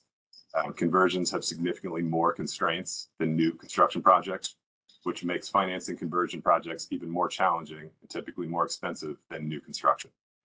The reason why conversions are more difficult than new construction include those shown on this slide: the depth of commercial building floor plates, the load capacity of existing slab, the increased construction costs, risk, and uncertainty of working with and around an existing structure, satisfying current code requirements for natural light and ventilation, energy modeling, structural requirements, egress and accessibility, and all of those elements that are fixed when you inherit a commercial structure and were built according to now outdated requirements. Time constraints and costs with gaining vacant possession, since commercial tenants are often on different leasing timelines and don't correspond to lining up with each other. These reasons track the findings of OP's assessment of commercial and residential conversions in the District of Columbia, Q2 2020, which studied the potential to convert commercial properties in significant detail. And while there have been some conversions that have made recent headlines, most completed or pipeline conversions involve buildings that are naturally more conducive to conversion, although still very difficult and very expensive to pursue. Most other conversions in the D zones would be even more difficult to achieve and would need substantial public subsidy to make feasible.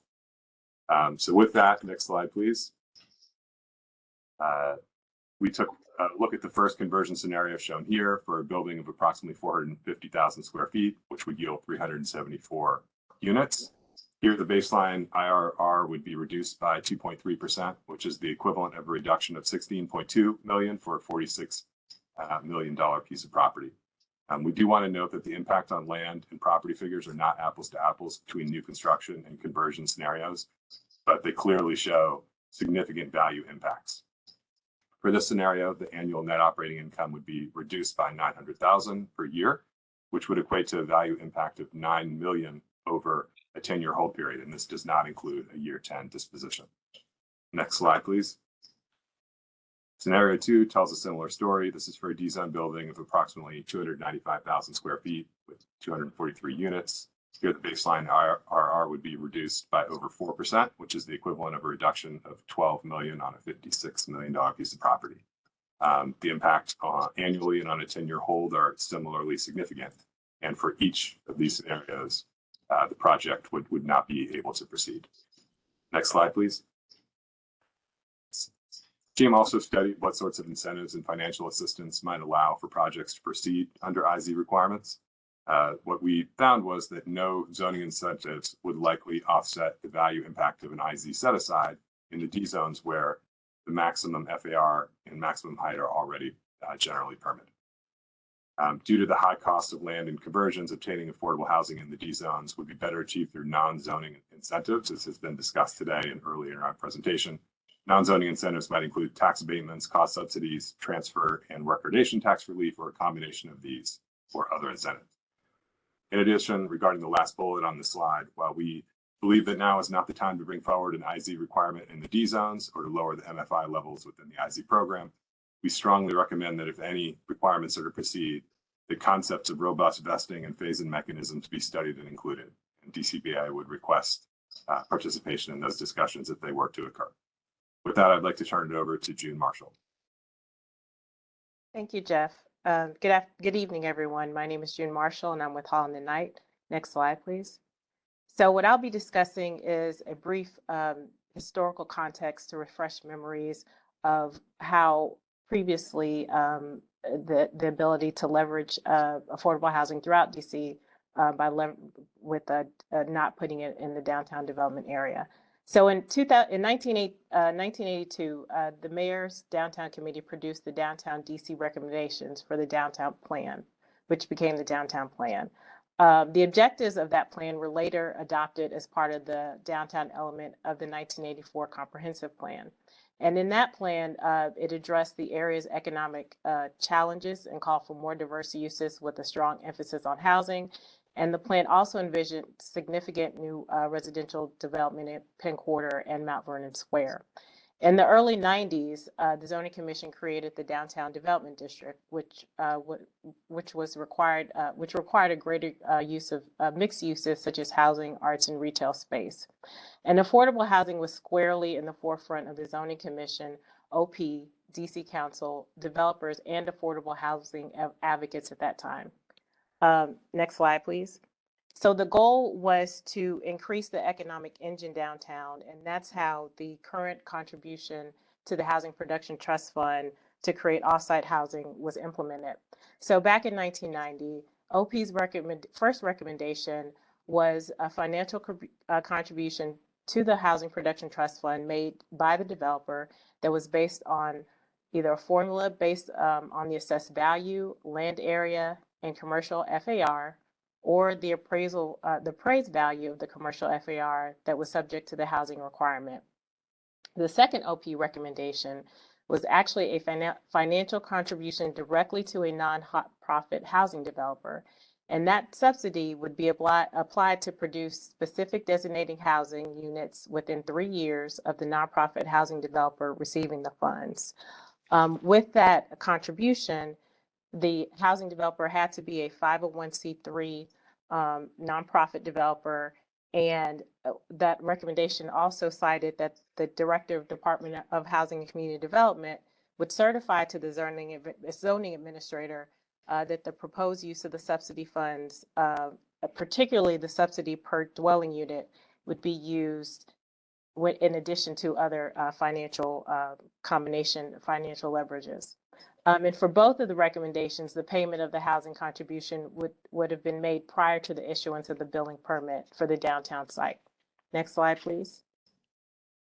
So the DC Council was also very heavily involved in this discussion back in the 90s, and they issued the Zoning Commission Downtown Development District Comments Resolution of 1990.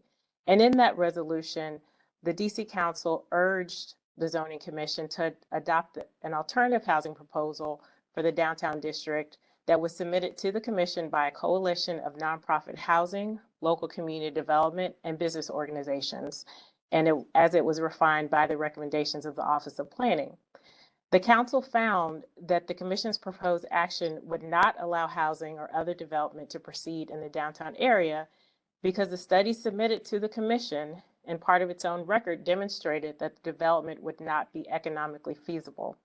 So the council found that the alternative housing proposal for the downtown district would be consistent with the comprehensive plan.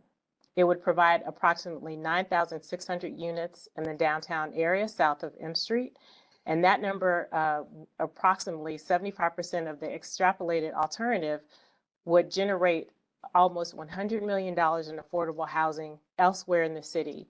And that was consistent with the primary goal of the housing element of the comprehensive plan at that time, which stated that the district had an obligation to facilitate the availability of adequate affordable housing to meet the needs of both current and future residents.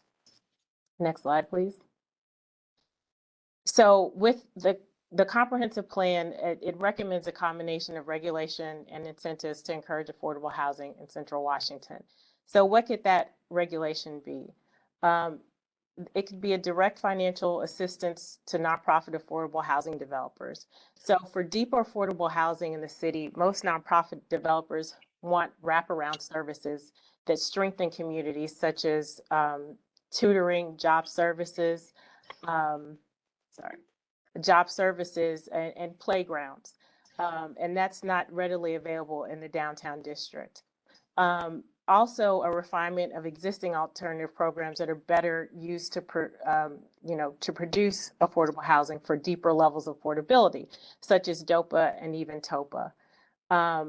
Also, there are new programs that have fewer administrative hurdles, such as the cash to covenants, but also DHCD's proposal for faith-based development of affordable housing in communities. The incentives, some immediate incentives could be, providing extra points for the Housing Production Trust Fund to DOPA developers, since there's already a list of pre-qualified developers for DOPA. No DOPA project has successfully been been completed in the districts thus far. Another immediate way to produce affordable housing in the city is to fund current cooperative and TOPA projects in the Housing Production Trust Fund pipeline and make that process easier to receive fundings from the trust fund to get those projects going that are already in communities that are in need of affordable housing and to strengthen those communities. Thank you for your time, and DCBIA looks forward to answering any questions that you may have. Thank you so much. It'll just take me a couple seconds to dismiss everybody.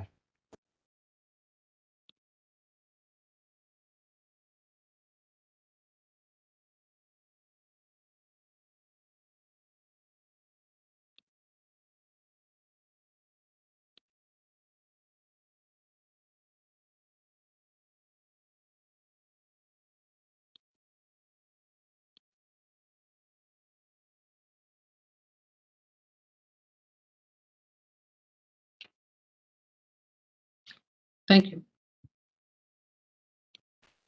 Yeah, unfortunately, Liz, it won't let me change you to anything else. Yeah, I'll hop off. Thank you. Okay. All right. Thank you.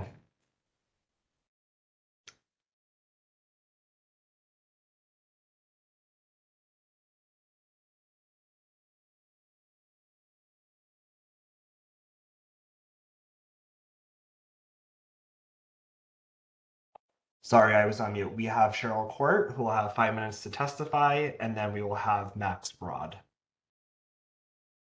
Good evening. My name is Cheryl Court. I'm with the Coalition for Smarter Growth. We're the leading nonprofit in DC, in the DC region, advocating for walkable, bikeable, inclusive, transit-oriented communities as the most sustainable and equitable way for the region, the DC region, to grow. I'm going to turn off my camera here because it doesn't seem to be working. Okay. We appreciate the opportunity to discuss ways we can build more affordable housing and achieve the comprehensive plan's goal of 15% affordable units in each planning area. Inclusionary zoning is something that we have, of course, worked on and been proponents of as an important tool for the District of Columbia, especially in high opportunity neighborhoods and areas that are growing. IZ adds affordable options, including where affordable housing is particularly scarce. It's a meaningful tool to leverage affordability out of a market that builds high cost, high priced housing. IZ creates mixed income housing opportunities and the potential for economic mobility for residents who otherwise would have too little access to opportunity. But IZ is only one of many important tools to create quality, affordable housing and access to opportunity. IZ cannot address all our housing needs, but should play a role. Regarding downtown, we have been consistent on not supporting the exemption of downtown for IZ, yet we recognize that unlike other parts of DC, the downtown zones are unlikely to provide the possibility of a bonus density. Therefore, we recommend a 3-year period before implementing IZ requirements to give the land market time to adjust and absorb the cost of IZ units. We recognize that the office market is in flux and, emerging out of this reality that residential is becoming a more attractive use for parcels previously considered only as office use as the highest value.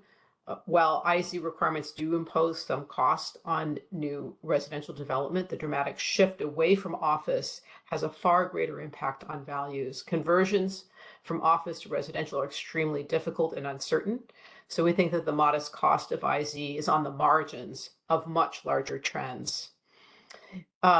We also wanted to address some of the other questions posted in the notice, and we want to use IZ to the extent that it's possible, but recognize that it does have limitations, and deeply affordable housing is not a good match for IZ's value capture approach, given the modest cross subsidy achieved through a density bonus. While we support the goal of providing 30% MFI and 50% MFI housing, we are concerned that the proposals in case number 2124 to add the 30% MFI unit and lower income targeting are not financially feasible. Such a requirement would need a much deeper subsidy than what is possible in the value capture available from a bonus density under the current zoning framework. To reach lower income households, we need to expand local rent supplement and other subsidies to buy down the cost of an IZ unit to reach lower income households.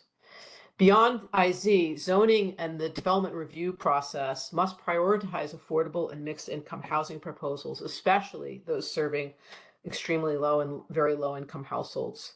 These lower income households have the greatest need by far and are largely Black and people of color. Despite the need, affordable and mixed income housing projects are regularly contested, shrunk, delayed, and scrapped through the determination of opponents. We need a fair process that does not overly empower opponents to defeat needed affordable housing. One solution is for Office of Planning to accelerate city initiative rezonings of parcels that bring consistency with the new future land use map. We ask that OP target areas that are likely to see more development in the near term and areas that have a legacy of exclusion. Given the rapid changes occurring in Friendship Heights, much of it as matter of right, we urge Office of Planning to prepare rezoning applications so that IZ Plus can be embedded in rezoned parcels. In the case of the Chevy Chase Small Area Plan, we also ask Office of Planning to act to revise zones along the Connecticut Avenue corridor with a form-based approach, and then rezone to the new FLUM levels with the inclusion of IZ Plus requirements. Beyond rezonings, to secure IZ Plus in matter of right developments in high opportunity areas, we ask that Office of Planning develop procedures to expedite approval of affordable housing projects. The development review process is still too uncertain, especially for affordable housing. This risk makes housing more expensive and discourages the creation of new affordable housing. PUDs are often the right tool, but expose a mixed income or affordable housing project to too much risk. We recommend that affordable housing projects are given priority in the zoning code and in the process. Thank you for the opportunity to share my views, our views. Thank you so much. Next, we have Max Broad, who will have 5 minutes to testify, followed by Nancy McWood.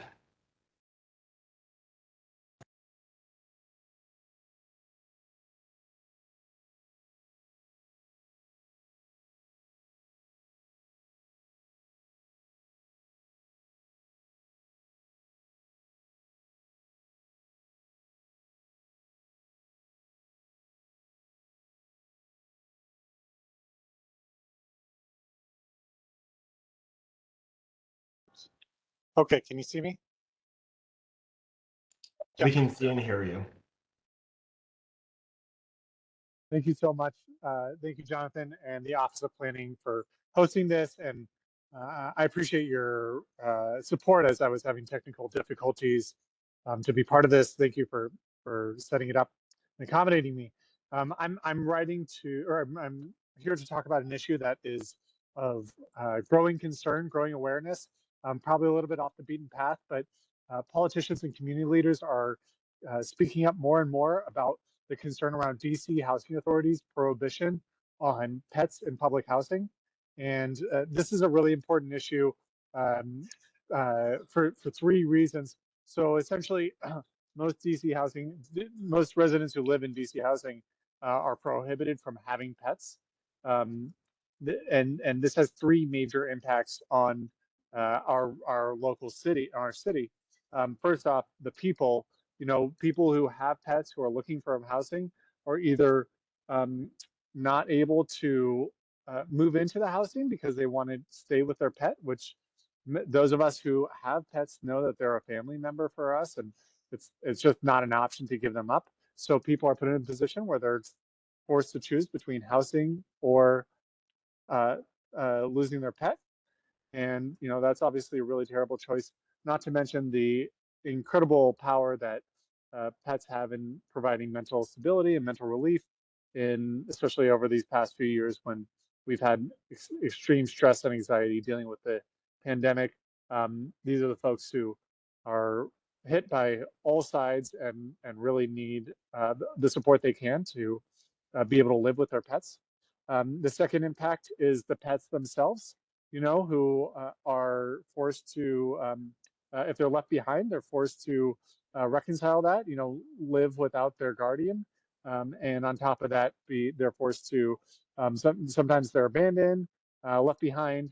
And, that's obviously awful for the pets. I'm sure anybody who has a pet knows that they just abandoning a pet would be an awful thing and horrendous for the pet just as much as it would for the individual. And then lastly, the impact on shelters, and forcing people to abandon their pets means that more pets go to shelters. We want to empty the shelters. We want them to not have to take care of adoptions anymore. We don't want that to be an issue.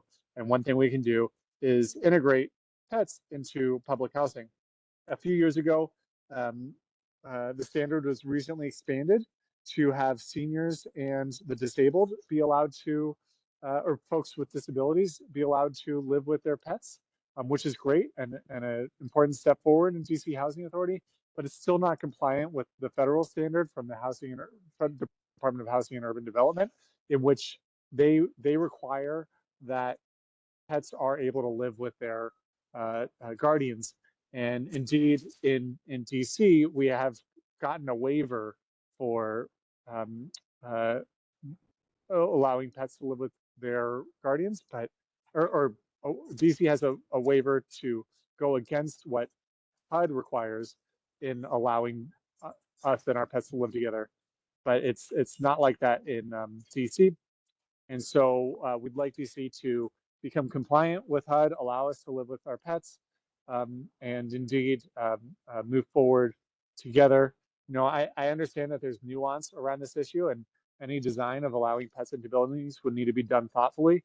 However, I want to caution adding restrictions to marginalized people, especially those who are largely BIPOC, and people who have experienced a lot of hardship.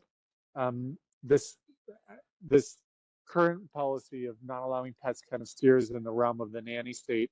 I would encourage us to rethink this policy and rethink inclusion in our housing standards. If New York City, which is the largest housing provider in the US, can allow people to live with their pets, there's no reason that the nation's capital cannot. Once again, my name is Max Broad. I'm with DC Voters for Animals. I thank you so much for your time. Thank you so much.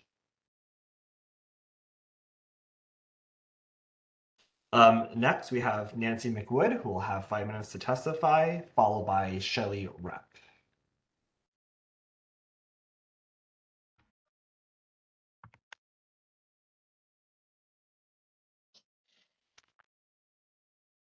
Thank you. I am Nancy McWood, testifying on behalf of the Committee 100 on the Federal City. We reestablished our housing subcommittee in 2014, and since then we have focused our attention on affordable housing with an emphasis on the inclusionary zoning program. Today, we want to suggest to the Office of Planning an approach that will expand affordable housing, including deeply affordable housing, in the areas of the city that have been authorized for higher density by the comprehensive plan. Before many of these density changes can take effect, the Office of Planning must develop a planned approach that engages the community in creating specific guidelines for future development that will enhance and not detract from the neighborhood's character. Herein lies an opportunity. The comprehensive plan's planning mandate for the future planning analysis areas can lead to the creation of customized zones by the Zoning Commission. Some of the planning areas include high opportunity areas where affordable housing, including deeply affordable housing, are priority housing policies. All these areas are intended to include the largest new housing projects experienced by these neighborhoods. Customized zones that ensure these new projects are compatible with their neighborhoods and achieve the comprehensive plan's affordable housing goals should be the Office of Planning's recommendation to the Zoning Commission. We urge the Office of Planning to encourage the Zoning Commission to incorporate several specific elements that should be part of any customized zones. One, in New York City, there are designated areas within the inclusionary zoning program that have a lower base FAR than the corresponding zone outside the designated area. A development in the designated areas can achieve the maximum density by providing affordable housing. This is a scheme that ensures significant numbers of affordable units, even if the project is matter of right, and we think this has relevance for DC. Two, the affordable housing requirement should be set between 30 and 50% of the residential square footage, depending on median income of the area. Where the MFI is higher, the set aside should be higher. Three, the number of bedrooms per affordable unit should not be determined by the developer, but should be predetermined based on the size of units needed by the targeted households. Studios and one-bedroom units may satisfy market demands, but they are useless to many Black multi-generational households. We urge the Office of Planning to review the Cambridge, Massachusetts ordinance that requires the creation of 3-bedroom affordable units in developments of 30,000 square feet or more. 4, incorporate tiered income eligibility levels into customized zones to provide housing for very and extremely low income residents. A significant goal of the comprehensive plan racial equity policies is to diversify the racial profile of our neighborhoods more effectively. We cannot rely on public subsidies of housing developments through the Housing Production Trust Fund to do that when most of the funds are spent in the very wards that have predominantly Black and low-income residents. We also can't rely on the inclusionary zoning program when its target income of 60% MFI is higher than the median income for Black households. We must be more creative and targeted. We urge the Office of Planning to review the Chicago inclusionary zoning program that uses a tiered system.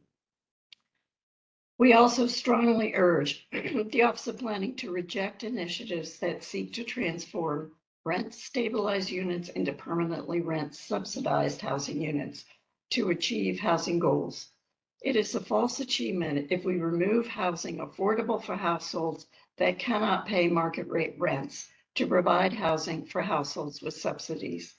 This is what seems to be happening with the Cash to Covenant pilot program, and it appears to be the intended method to achieve the mayor's affordable housing goals for areas like Rock Creek West. We must create new housing with a better balance of market rate to affordable units. There are obviously opportunities where density levels will change and where redevelopment, sometimes on a large scale, is occurring. It is well known that the city missed a unique opportunity at the Workman Hotel. We must be more aggressive in achieving our affordable housing goals in the future, even if it means creating opportunities by using public funds to acquire property. Thank you for the opportunity to share our suggestions and for holding the roundtable.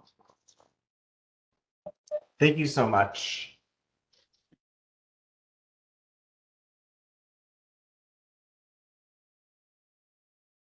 Up next, we have Shelley Rep, who will have 3 minutes to testify, followed by Kevin Bryan.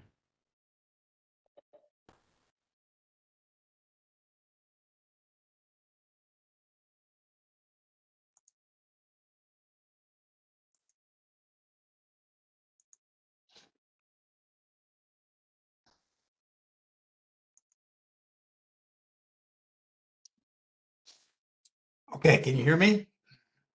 We can hear and see you.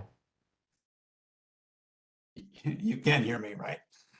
Hear and see you. Okay, thank you. Great. Okay, good afternoon. I guess it's good evening at this point. My name is Shelley Rep. I also am testifying on behalf of the Committee of 100. I'm only taking 3 minutes, specifically the the Zoning Subcommittee.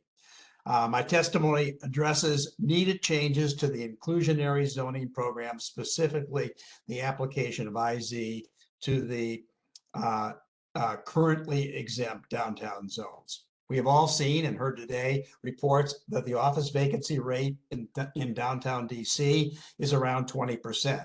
We We see that increasing as existing office leases expire and office tenants move to reduce their space requirements. The pandemic has accelerated the trend to hybrid and remote work. We expect that the changing economics means that office building values are in decline.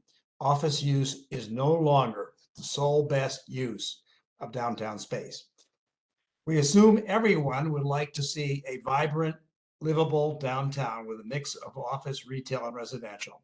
With some office conversions already occurring, there is some movement in the direction of housing downtown.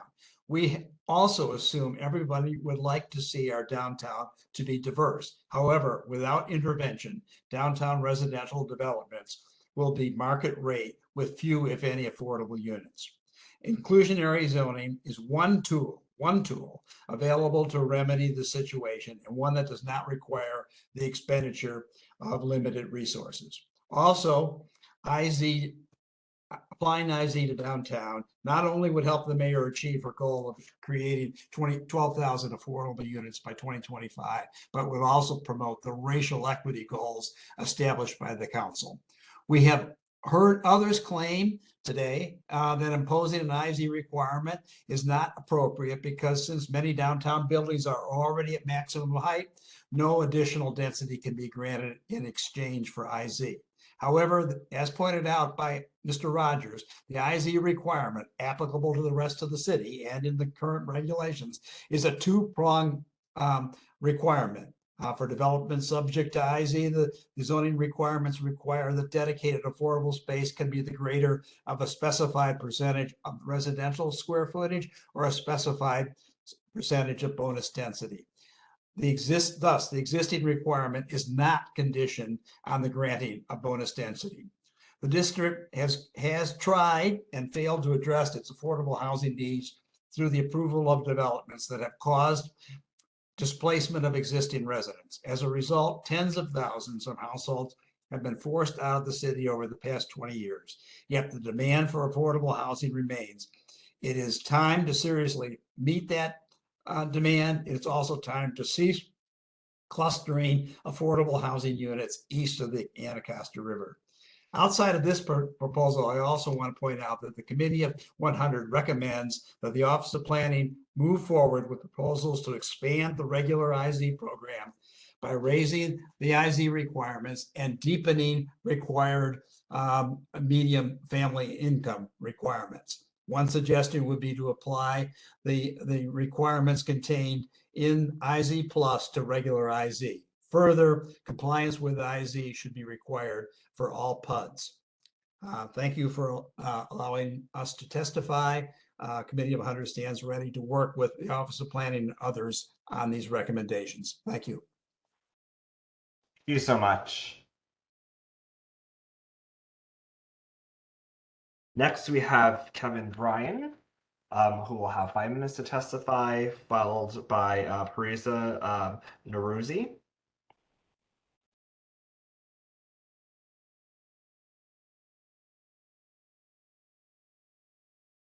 Good afternoon.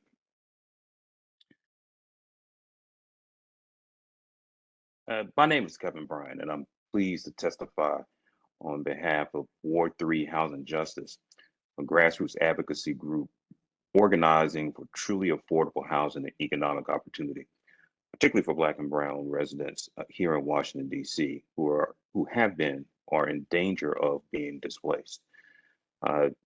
Today, I'm speaking obviously on one of our most critical issues, the lack of and need for housing options that can support a population of people from different economic and cultural backgrounds and circumstances. I've been a resident of Washington for most of the past 35 years. I came here to attend Howard University in 1988, fell in love with the school in the city, and stayed until this day. When I got my first job after college, I, like a lot of other young adults in this city, made a very modest income.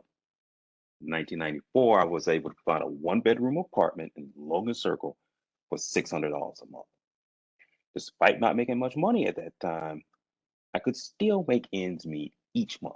I could pay my rent, manage a modest set of bills and monthly expenses. I was certainly not living a luxurious lifestyle, but I and most of my peers felt we could build a life here in this city. As I continued to work and live here, I began to see the transformation of the city and see the upward pressures on people trying to make a way, as I had done years before. I watched my very own niece, 18 years younger than me, struggle to find and maintain housing in 2011 as she also finished from Howard, making considerably more money than me when I was in her position.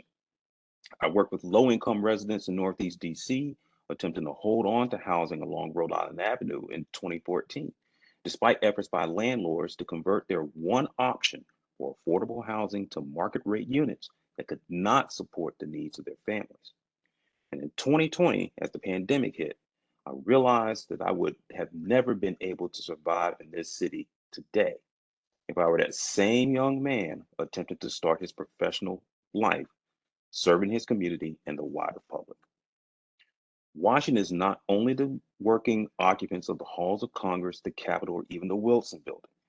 This city is much more than the temporary professionals from major companies that maintain a presence near the nation's power structure.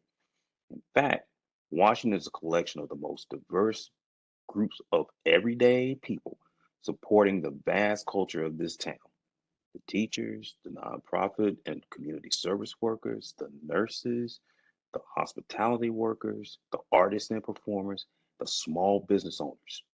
So many people that make up the fabric of the city, and yet they are increasingly priced out of living here in the city. I'm grateful that I purchased a modest home in Ward 3 almost 15 years ago. Had I not done that then, I probably would be priced out, another casualty of the continued upward pressure on housing costs here. There's no shortage of solutions to address the problem of affordability here in Washington. You all have talked about them very much today. And let's be clear, this is clearly a problem. We allow Washington to become increasingly unaffordable, especially with regards to housing. We will lose the vibrancy that attracted so many people, including me, to this city over the past 30 years. I've heard a lot of conversation today about the solutions, the problems with IZ, other opportunities for us to move forward. Let's commit to this. We can create a city with housing options at price points that meet the needs of working class families, young people starting their adult lives, as well as single, upwardly mobile professionals, couples, and families. By doing so, we can also support an increasingly dynamic economic, cultural, and social landscape that makes Washington the envy of cities all over the world. We have an opportunity to reconsider use of a number of parcels here in Washington, include major retail centers right in Ward 3 that need to transition in order to remain relevant. We have the knowledge to shape that transition to meet those needs and challenges. We now need the political will and leadership to make the transition to reality. Like I mentioned, there's no shortage of proposals and ideas on how to address our housing issues. If all of the groups that sat here today on this call and participated in this discussion came together, discussed their ideas, addressed their differences, and came together around a set of solutions collectively, we would be able to resolve our housing issues in less than a generation. Let's take the time to sit down, talk with one another. We need government to be, at the same time, a leader and a facilitator of those kinds of conversations. Thank you for your time today, and I look forward to joining with you as Ward 3 Housing Justice works towards some of these solutions. Thank you so much.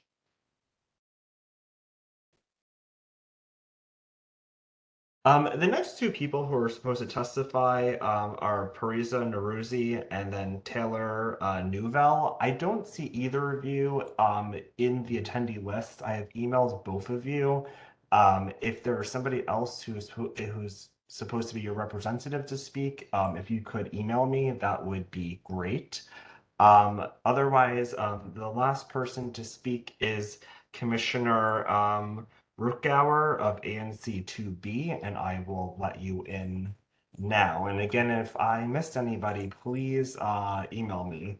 But the Commissioner of ANC 2B will be the last person to speak, as far as I have for people who are signed up. Thank you.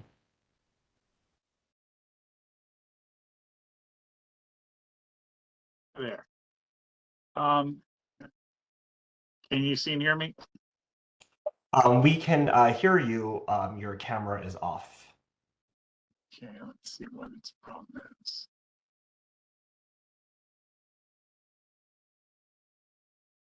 It says it's on. Unfortunately, there's no video, but that's okay as well. Yeah, I'm not sure. Okay, it shows it's on, but whatever. All right, thanks for giving me the chance to speak here. Like Ms. Pettit earlier in this proceeding, I was under the impression this was going to be a different conversation. So some of my comments are tailored to what I thought it was going to be, but I think they're still relevant. So in the DuPont Circle area, there are few opportunities for construction of new housing. There are even fewer opportunities for constructing housing of sufficient size to require inclusionary zoning units. This makes it all but impossible to improve the affordability crisis in DuPont and much of the rest of the district through new construction. However, there are several office buildings within our ANC that are possible candidates for conversion to residential the next few years. If they were not exempted from inclusionary zoning requirements, they could provide some urgently needed, deeply affordable housing. Back in September, ANC2B reviewed the conversion of 1133 19th Street Northwest to residential. 1133 would be an ideal conversion to include IZ units, as its location is highly walkable, very convenient to transit, surrounded by dining options and supermarkets and neighborhood services. This passed, unfortunately, 1133, because its zone D6, is excluded from inclusionary zoning. We did ask the developers to consider voluntary IZ units, but they were quick to just mention the zoning, and it's highly unlikely they would have any interest in providing them without requirement. The result is a missed opportunity for DuPont and the district. In our resolution in support of the 1133 19th project, we indicated our support for actions to promote IZ development, expand applicability to more zones, and to promote a range of affordable housing options throughout the district. Inclusionary zoning is an effective tool for providing affordable housing.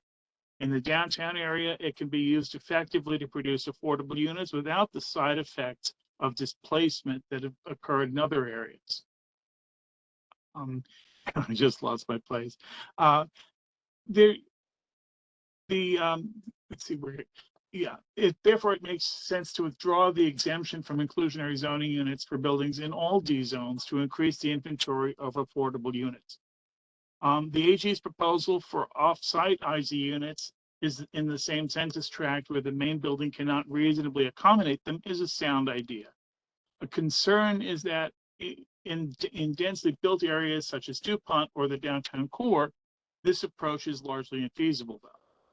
An alternative should be provided, such as requiring a meaningful percentage of IZ units in the main building and allowing for satisfying the remainder in another conversion by the same ownership in addition to that building's requirements, or new construction capable of satisfying the requirement in another location within the same ANC. There should be no set upper limits on the number of IZ units or floors allocated to or floor space allocated to IZ units in a building. Efforts should encourage the greatest number of IZ units in a building. The Office of Planning should look at possible interventions to encourage affordable family-sized housing, specifically for families, instead of roommate situations.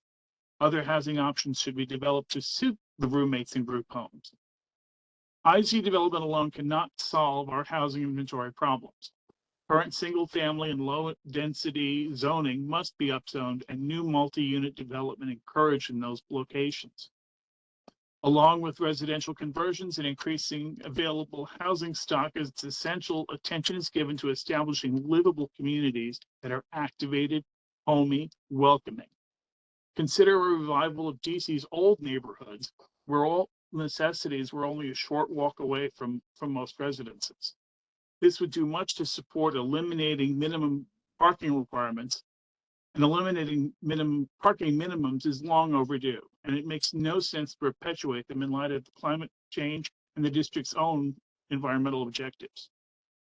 Another idea that isn't purely residential but should be explored is providing zoning support for repurposing some office space into small business uses such as studios, workshops, or artists in residence. This can nurture a whole new class of entrepreneurs, creators, artists, and light industry to drive a new business class in the district. Changing gears, I want to emphasize the importance of ANCs and our great weight in the review process as being vital to better outcomes. ANCs too often are the last to know things. While there have been improvements in the review cycle to better align with ANC meeting calendars, notifications can still be tardy or fall through the cracks. We also recommend that you do not advance plans for reducing or excluding ANC participation in any of the reviews. There should be no exclusion from the Office of Planning or the Zoning Commission from any requirement for equity reviews. There's a history of zoning regulations in the district being used to segregate and exclude minorities, and including any exceptions would undermine all the efforts and progress to abolish such unjust policies and laws. Thank you. Thank you so much. That concludes everyone who has signed up to testify. I'm going to turn it over to Ms. Steingasser. Just want to thank those who are still hanging on for attending and for sharing everything that has been shared this evening. We are really interested in copies of any testimony, and especially if you gave a presentation. So we'll be reaching out and soliciting that information and for copies. And I also wanted to re-stress our next steps, which we're going to spend the next couple weeks going through what we've heard today, collecting as much testimony in writing as we can.